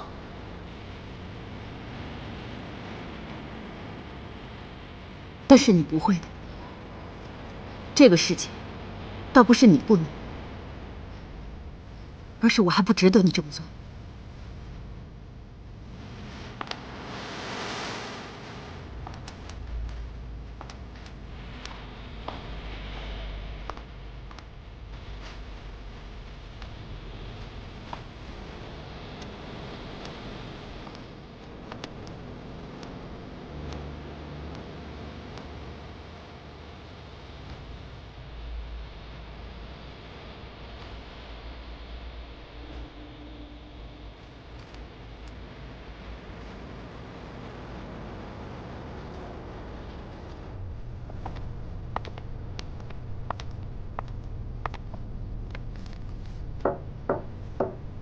进来。荣老板，有一位桥本小姐来访。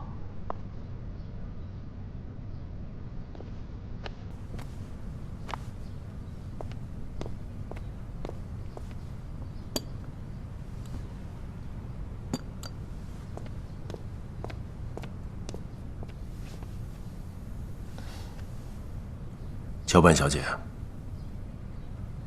我有什么可以帮你的？荣伯伯客气了，这本应该是荣家的家事，我这个外人不应该掺和。但也因为我对家上，我不想家上再继续被蒙蔽了，不想到时候他伤了心，您伤了财。你和嘉尚是朋友，在我眼中你就像是亲侄女一般，所以有什么话大可直说。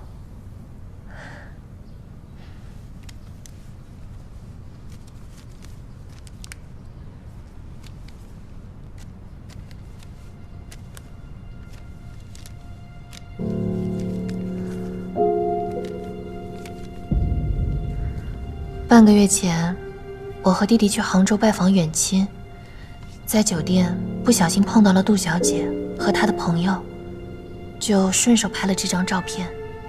但容伯伯，您千万不要误会，我绝对不是出于嫉妒，也不是想要破坏什么。弟弟也劝我，寄封匿名信就算了，但我觉得还是要公开跟你说一说，不要做背后嚼舌根的小人。这照片确实不能让嘉尚看到，不过还是要感谢桥本小姐细心体贴呀。容伯伯见外了，我们两家关系非同一般，这点小事不足挂齿。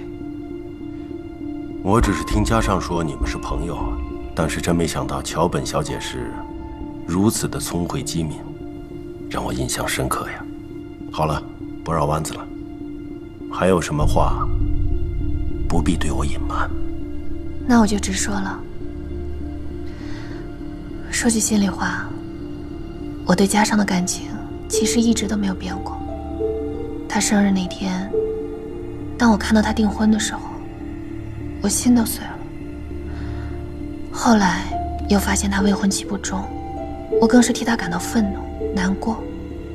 嘉尚在我心里一直都是天底下最好的男人。如果我是他的妻子，我一定会奉献出我的一生，让他幸福快乐。只是不知道还有没有这样的夫妻。一个女孩子把话说到这份上，不容易呀。我只是一个不懂事的晚辈，还请容伯伯多多包涵。那么，给我一个理由，我为什么要帮你啊？杜兰心既然不守妇道，您大可以拿着证据去退婚。杜家理亏，您自然不会损失什么。而我会带着金麒麟嫁到府上。我知道容伯伯您想要这金麒麟，而且要得着急，而这东西只有家父视若珍宝。如果我能跟嘉尚再续前缘，我一定会拿着金麒麟亲自送到您手中。况且在商言商，桥本家北方的航线其实也只拿出了一条与您共享，而我和弟弟都觉得我们两家的合作可以再紧密些。容伯伯，您相信我，只有我才可以让容家和桥本家融为一体。我这个弟弟一生理想不过吃喝玩乐，等到他继承了桥本家，最后还是得由我来管理。如果我嫁到容家，我管理和容家管理又有什么区别呢？这样一来，岂不是容家吞并了桥本家？你甘心吗？我如果嫁给了嘉尚，我自然就是容家人了。不管是容家也好，桥本家也罢，最后不都得给我的儿女吗？我也不是那短视自私的人，眼前不会只有那1亩3分地。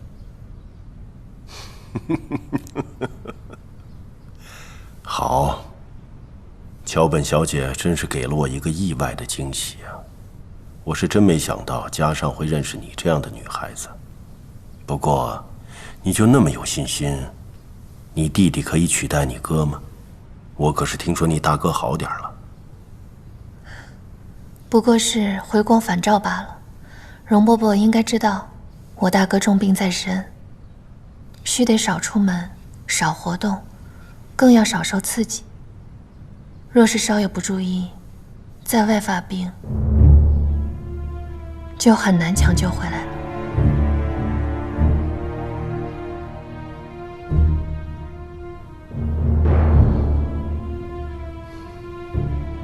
喝茶。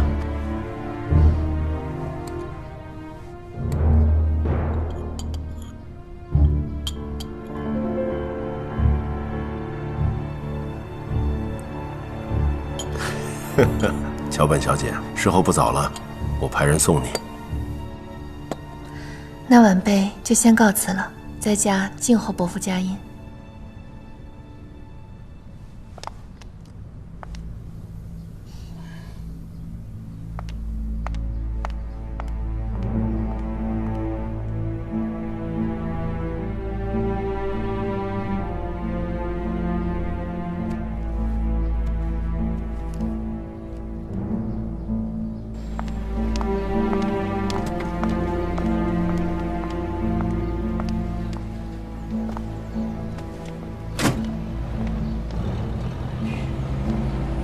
等等，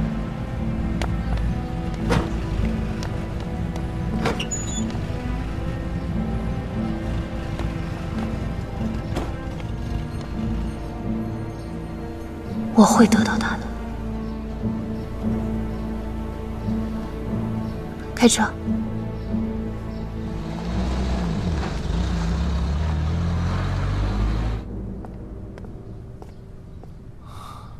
爹。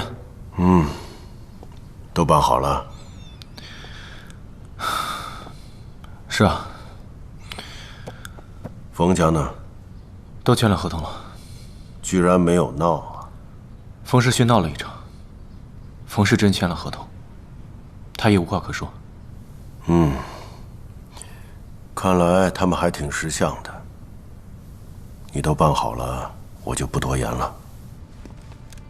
你看看这个吧。这是什么？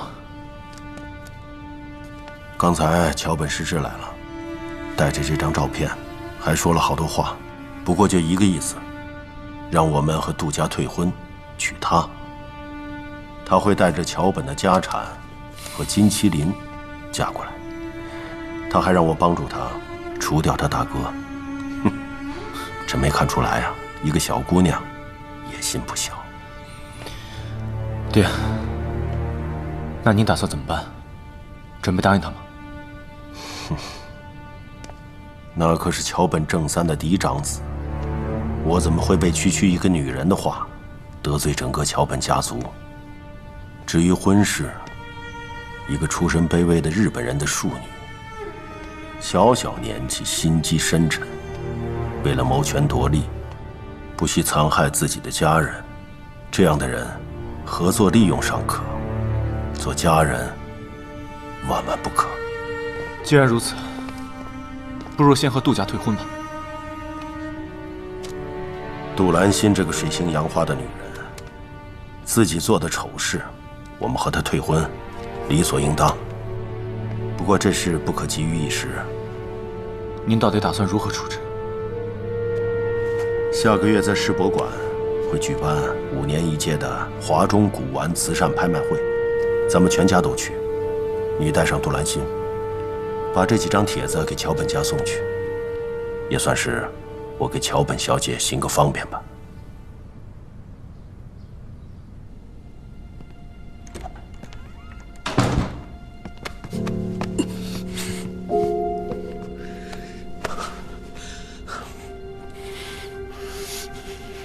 我跟你说事儿，等一下，走开。事情处理的怎么样了？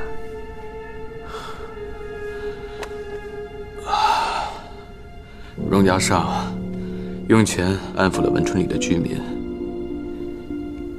这事暂时算是压下来了。但奇怪的是，究竟是谁把消息泄露给报社的，我居然半点都查不出来。那荣定坤呢？荣定坤老谋深算，疑心病重。他肯定知道，我不会傻到用这种方式跟他作对。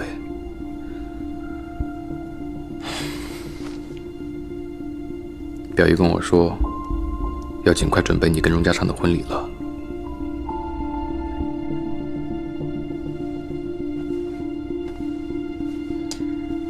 可能是吧。最近，荣定坤跟我父亲确实走得很近。那荣家上呢？他没有反应吗？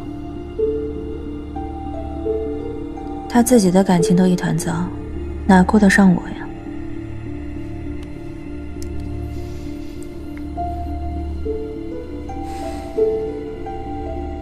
那你呢？还想跟他结婚吗？不然呢？早就定好的事，哪里是说毁约就能毁的？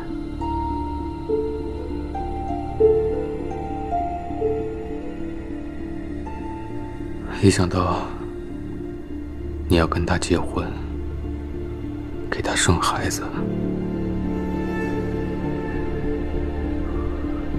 我就……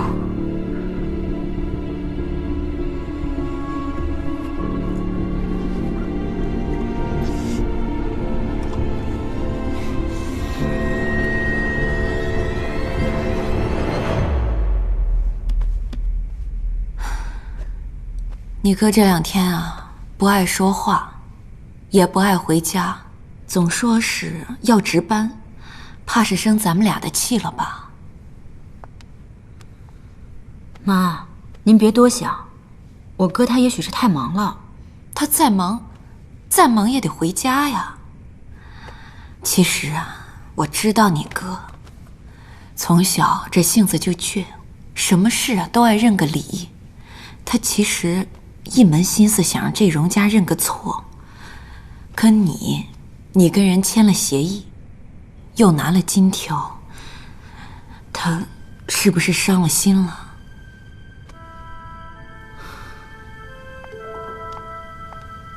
妈，你看，我哥他既然肯买了票陪我去扫墓，说明他心里还是疼我的。等我到了白柳镇，再好好跟他解释解释。周末是你生母的忌日，该准备的东西都准备好了吗？20周年祭，我想给他做一场法事，可怜他生养我一场，我却连他的模样也记不清了。想来还真是不小。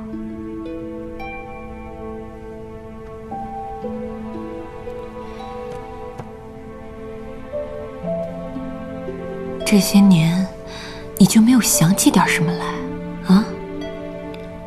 偶尔会梦到，不过翻来覆去，也还是那些片段。我只记得弟弟一直在哭，我娘大喊着让我赶紧跑。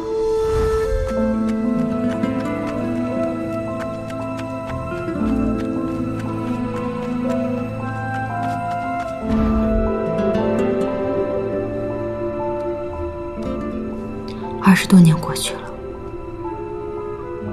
也不知道我弟弟是不是还活着。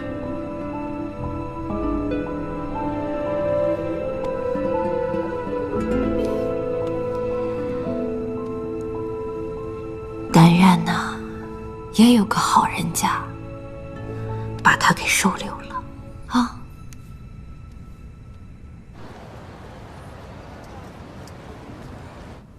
大少爷，冯太太收了金条，当天就把金条换成了钱，把钱存在了银行。想来他们兄妹2人应该不会再闹了。金条送过去，冯先生有说什么吗？小的过去的时候，冯先生还没回来，小的按您的吩咐在门口盯着。约摸着过了1个时辰，冯小姐回来了。不过冯小姐回来之后就一直没出门，这几天买菜都是冯太太一个人。好，知道了。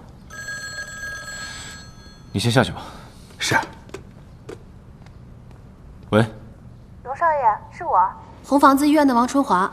哦，王护士，我拜托你的事情处理的怎么样了？冯医生买了大后天的2张火车票，要陪妹妹去乡下扫墓。是叫一个白柳镇的地方，但具体给谁扫，冯医生没说。我也不好意思多问。好，我知道了，我之后会再联系你的。好。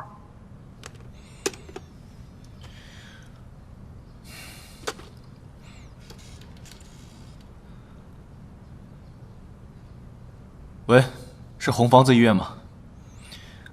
帮我接一下约瑟夫院长。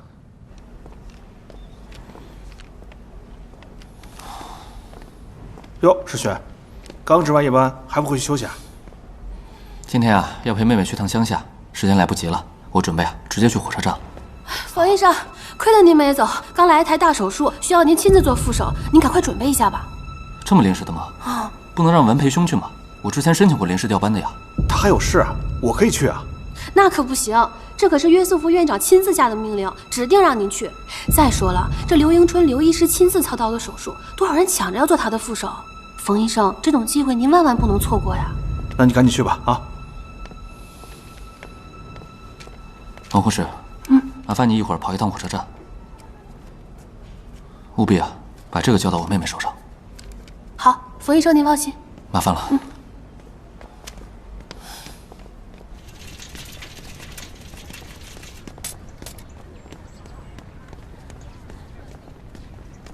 荣大少。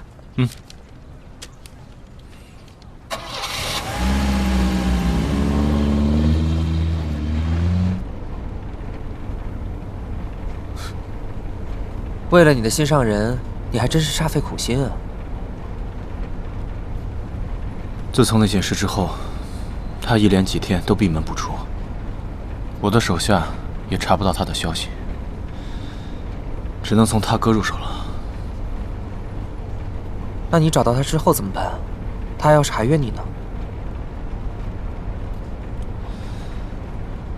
走一步看一步吧。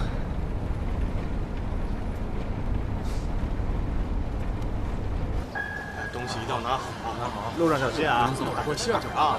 有点挡啊！那我要不要再买点？七，我正想派人找你，你的电话就来了。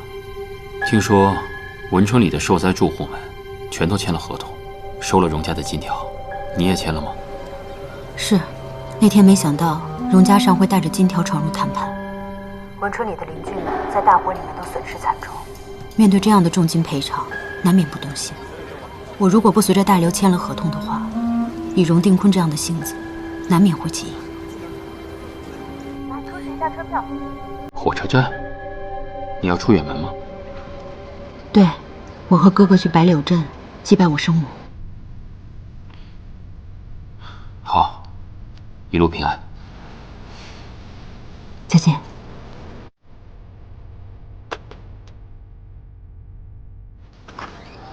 上车啊！快点上车了，上车了！到南京了啊！南京的列车马上发车了，回去吧，回去吧，啊！马上发车了，回去吧，回去吧！上车了，上车了啊！南京的旅客，快点，快点，马上开车了！小姐，您的包厢。谢谢。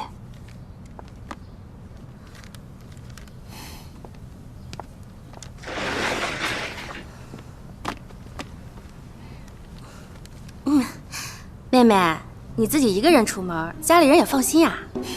我大哥一会儿就到了。妹妹呀，我看你这个哥哥呀，怕是不会来了。哎呦，男人都是这个样的，承诺你的时候呀，说的天花乱坠的，可是到时候……抱歉，来迟了，打扰了。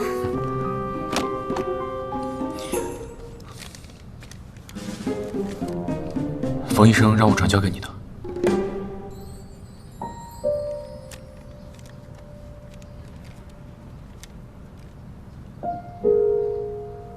妹妹，我还没有见过谁有这位先生生的这么好看呢。当家的，你看看人家这气派，这衣服的做工，哎呦，您这表可真漂亮，这上面镶的是金刚钻吧？那这一颗可就好几百块大洋呢。哎，不知道先生您在何处高就呀？哎呀，你瞧我，您肯定是位少爷吧？对了，我在隔壁留了一间空的包厢。先生，要不带着您夫人去那边清静一下？好，谢谢啊，走吧。不好意思啊。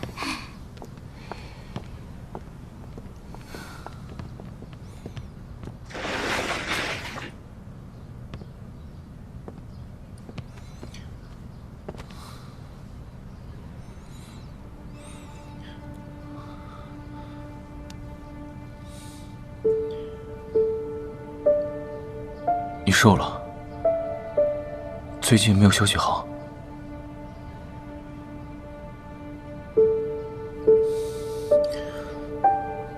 我也没有别的意思，我就是想和你多相处一会儿。你不想见我，所以我就来见你了。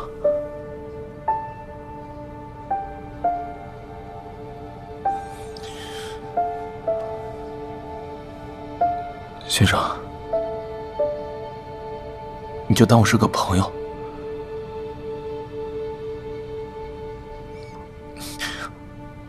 我会试着每天少喜欢你一点，可能过一阵子我就不会缠着你了。先生，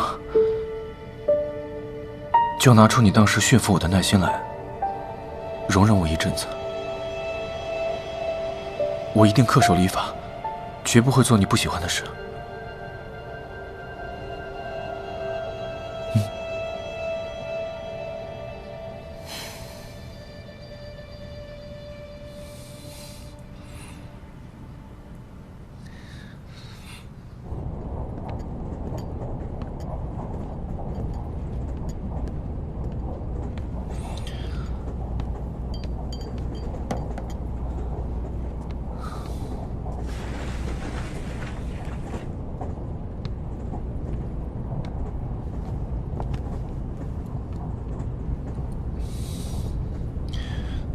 先生，这是进出口公司新送来的巴西咖啡，你尝一尝。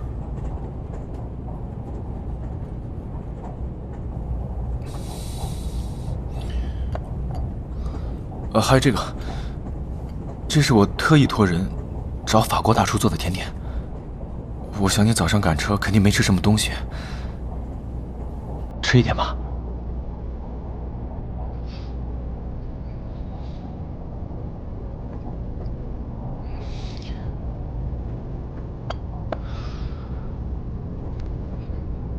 先生，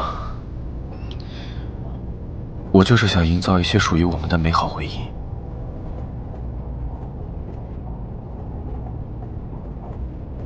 我希望你回想起来，不全是恨。我没有恨你，真的。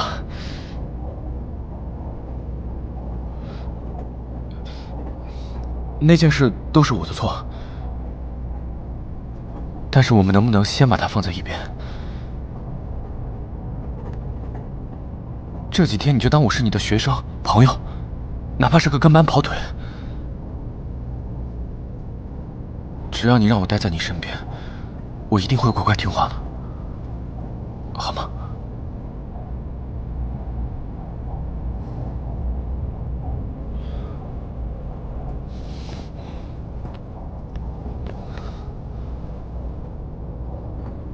你不说话，我就当做你同意了。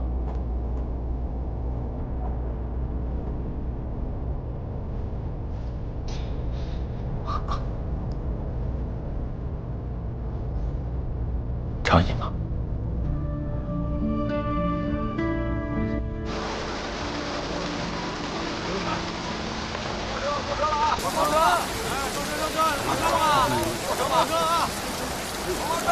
我的车在那边，我送你吧。不用了。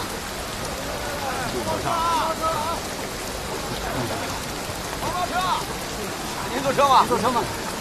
走吧。小姐，您去哪里？哎，给我。哎，您慢点啊。坐车，坐车。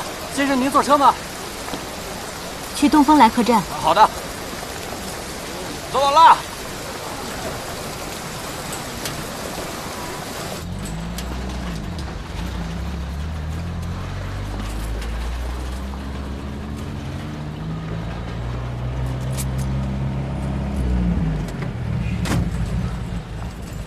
先生，我帮你拿吧。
老板娘，哎，来2份牛肉面，1大1小，大的那份多放些辣子。好嘞。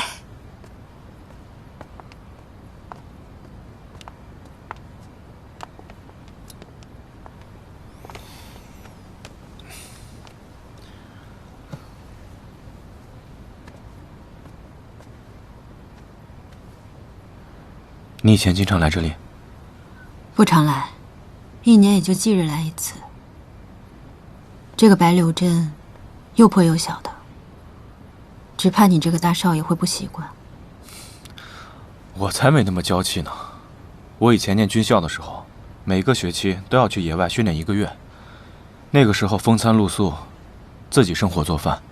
对了，我还记得那个时候去野外打猎，野兔子掏了肚子，然后抹上盐，刷上蜂蜜，边在火上转，然后等它熟了再咬上一口，哇，那个香甜。对了，下次我带你去曹河帮打鸭子，那边的野鸭子又肥又纯，像你这样没用过枪的小姐，也总能打上1、2只。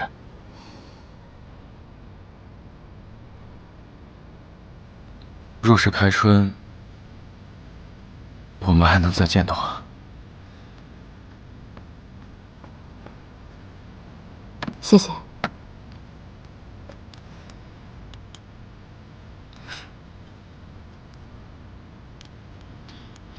想起先生之前给我做的面了，再也没有吃过这么好吃的面。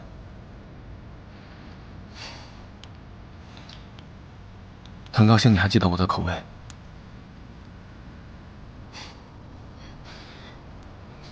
先生，谢谢你。谢我什么？总之，谢谢你。这种感觉真好。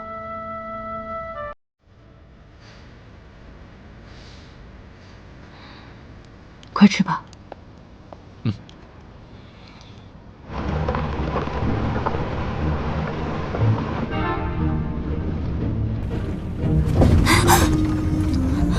没事吧，先生？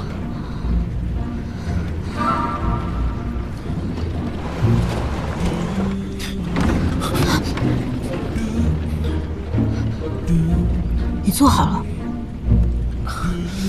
不好意思啊，这车实在太颠了。先生，你也坐稳妥了。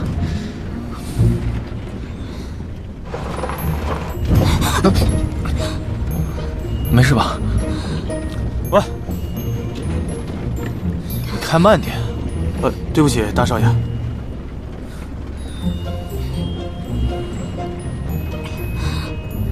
先生难道不知道吗？这样做更稳妥。你没有学过物理吗？你要想更稳妥的话，下车走路岂不是更好？把手放开。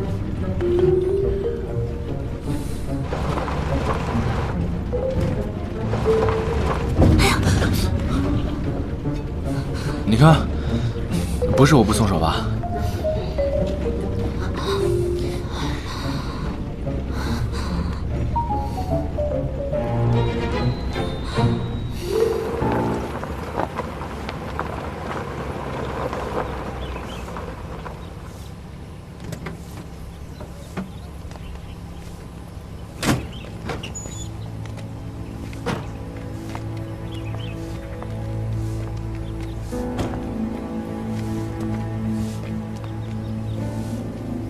施主，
饭还没有好，我们出去转转吧。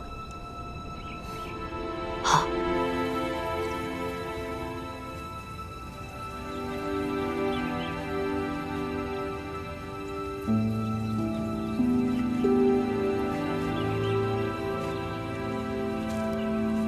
那白氏是你什么人啊？是我亲娘。你亲娘？那冯太太她是？我还以为杨秀成把我的身世背景都调查得很清楚了，原来你不知道我是冯家收养的孤女啊。我确实不知道，我以为你是冯家亲生的。小的时候，我娘带着我跟弟弟去走亲戚，在半途中遇到了歹徒，我娘遇害了，弟弟也丢了。是冯家救了我，把我养大，视我为己出。在我的心里，冯家夫妇就是我的亲爹娘，大哥就是我的亲大哥。你家里还有没有其他的亲人？你本来姓什么？不记得了，我那个时候才2、3岁，我只记得自己叫珍珍，我娘姓白。刚好冯家夭折的女孩也叫珍珍。冯家居然没有隐瞒你的身世。我被他们救的时候，差不多有3岁了，隐约能记得一些事情。这么多年以来，我还会经常梦到当年的场景。我娘当初为了让我逃走，替我挡了歹徒的刀，死得很惨。我每年都会来祭拜。那你有找过家里其他的亲人吗？找？怎么找？我们母子不是本地人，又死在了半途中，谁也不认识。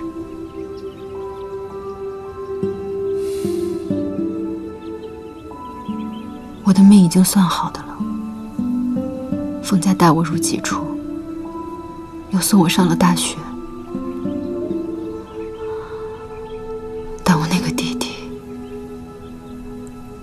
当初不过才数月大，到现在都不知道是死是活。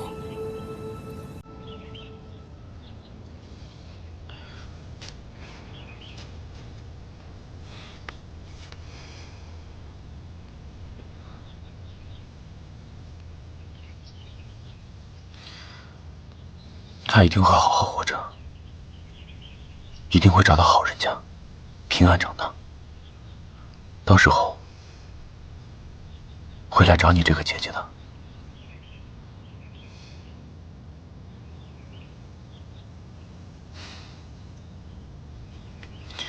别动，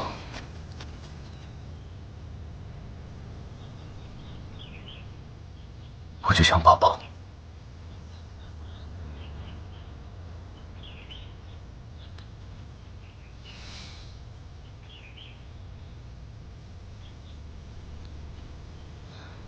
走吧，饭差不多好了。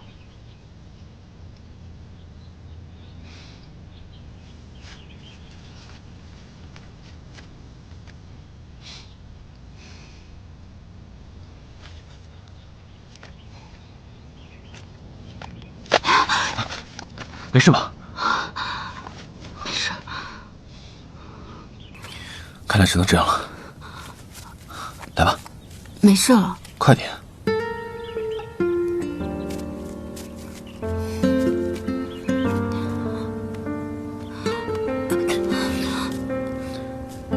抓紧了。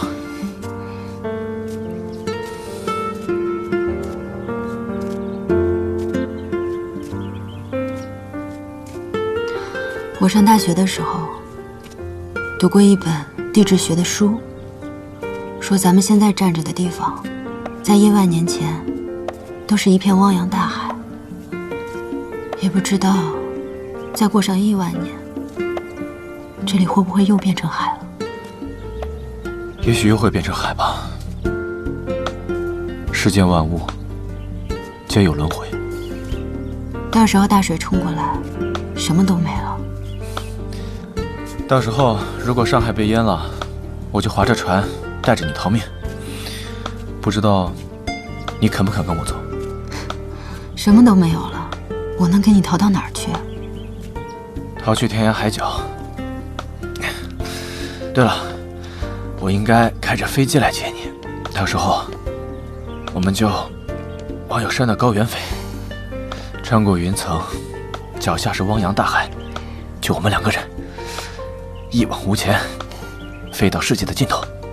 傻瓜，到时候你有你的太太，还有孩子要照顾，我也要照顾我的丈夫，怎么可能坐你的飞机？是啊，快扫兴的。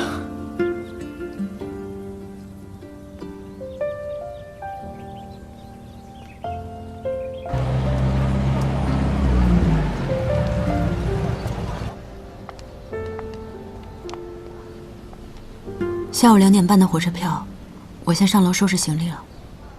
好，我在这里等你。好的。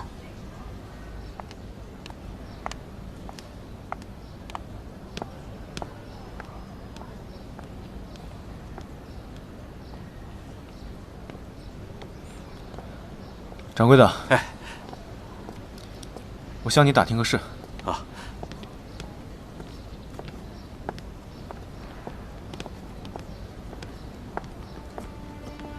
我听说当年有母子3人在这里遇到了劫案。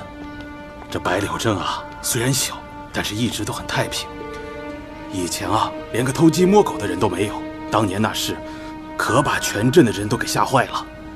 你想，那出事的地方距离镇子不到1里啊。那就没有人见过那些劫匪吗？没有，一个活口都没留。你这脖子上，来这么一下，叫都没法叫啊。那这镇上就没有人见过那母子3人吗？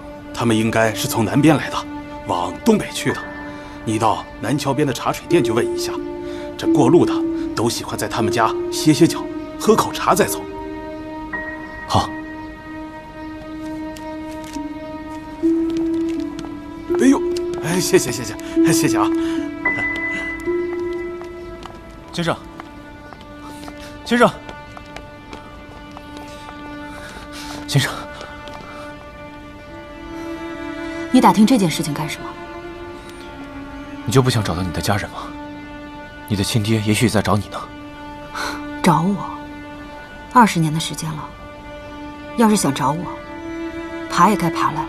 现在还不到2点，镇子也不大，我们去趟南桥也来得及。你怎么对这件事情这么感兴趣啊？你要是喜欢破案的话，为什么不去巡捕房呢？我是想帮你，我并不是想窥探你的隐私。先生，你和真正的家人走散了，也许他们也在找你呢。我的家人就是冯家人，我爹娘对我很好，视我为己出。怎么，现在冯家败落了，我就着急着去找我的亲爹？万一他有钱的话，正好可以去投靠他吗？当然不是，你不是这样的人。我知道你和冯家感情好，就算你不想认亲，难道你不想找到你弟弟吗？难道你不想找到那凶手吗？来都来了，走吧。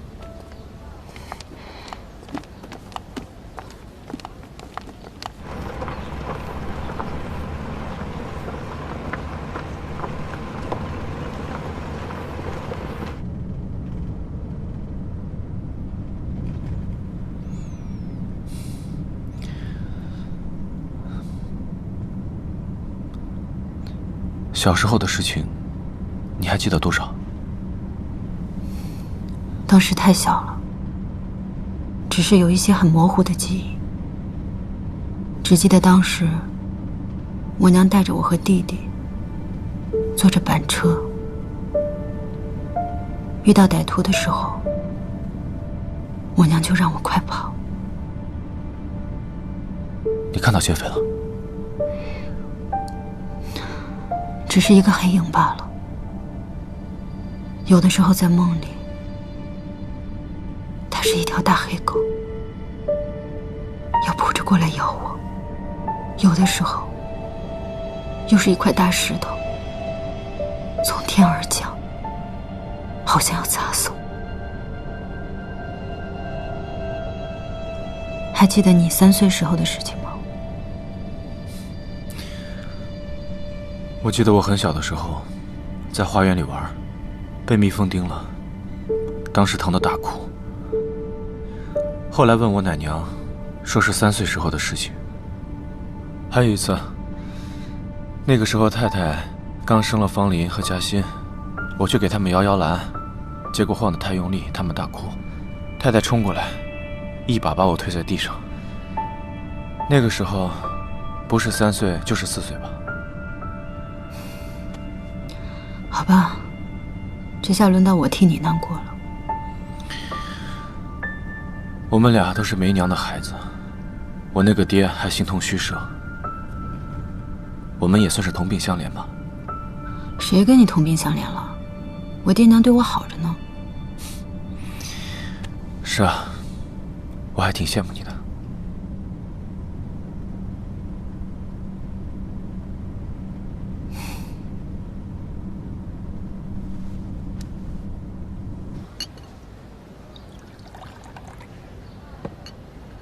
来喝茶。谢谢。掌柜的，你接着说。我记得当时他们路过我这里还歇过脚，我怎么会不记得呢？他们娘仨还坐着驴车打从西南过来的，恰巧小孩的尿布湿了，还在我的桌子上换了尿布呢。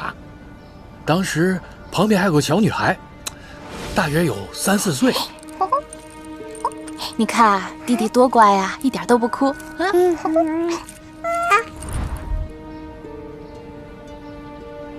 掌柜的，你还记得什么吗？您刚说的那个小女孩，就是我。哎呦，你竟然还活着呀！真是福大命大呀！您记得我娘是从哪里过来的吗？他们在我这儿坐了一会儿就走了。听你娘的口音，像是郭家镇那边的人。您确定是郭家镇？这郭家镇怎么了？没什么，您接着说。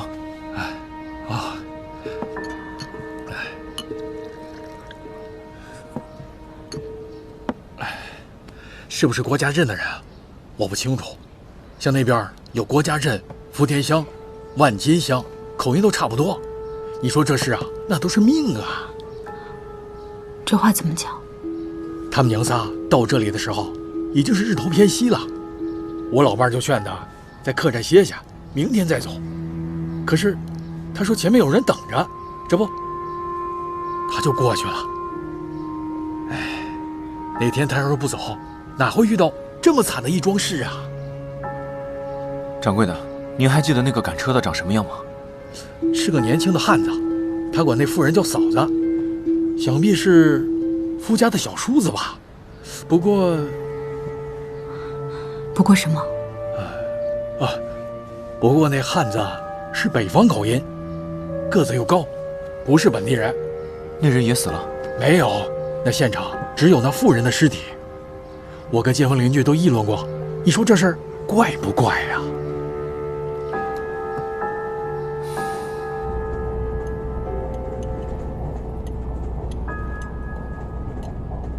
赶车的那个男人嫌疑最大，就算他不是凶手，应该也知道令堂的身份，找到他，或许就能找到线索。刚才老掌柜提到郭家镇的时候，你似乎很惊讶。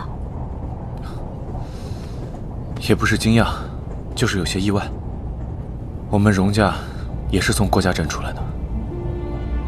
是吗？那还真是凑巧。不过老家的人都已经不在了。我爹少年的时候就出来打拼，那个时候老家经历了一场鼠疫，亲戚都死得七七八八了。我爹正是因为在外面才斗过了。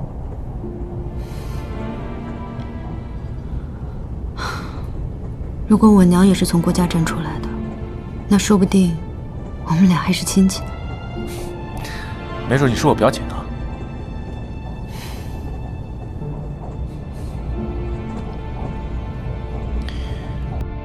时珍，如果你不想查下去，我就此收手；但如果你想找到凶手，找到你的弟弟，我一定会帮你查到底。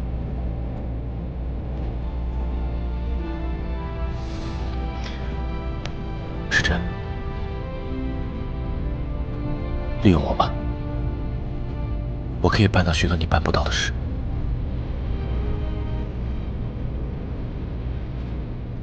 我知道。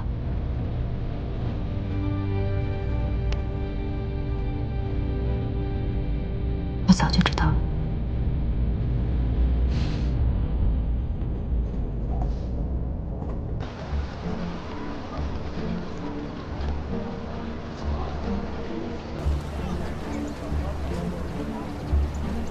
时珍，哥，行李箱给我。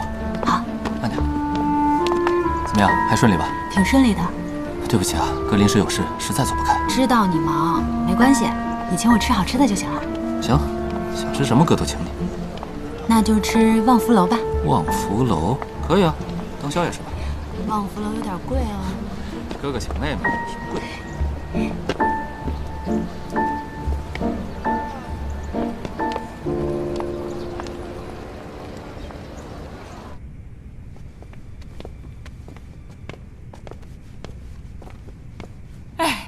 大少爷回来了，杜小姐来了，正在棋牌室里陪老爷太太们打麻将呢。好。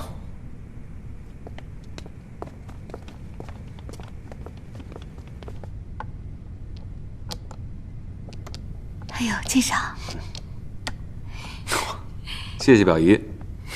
哎呦，喂给你吃了。爹。哎，小尚啊。兰心送过来他父亲从欧洲带回来的2箱好酒，我知道你工作忙啊，再忙也得陪陪未婚妻啊。男人操持事业，忙些是应该的。既然嘉尚回来了，那我就不打了。哎，王姨娘，麻烦您替我接个手。哎，我陪你去吃点宵夜吧。好啊。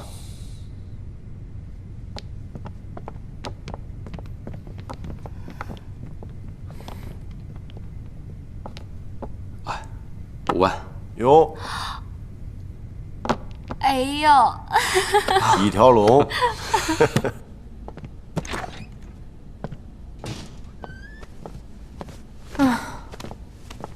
下午过来就被他们打牌打到现在，你要是再不回来啊，我这腰都要断了。杨秀成怎么来了？他是跟着你爹来的，跟我可没关系啊。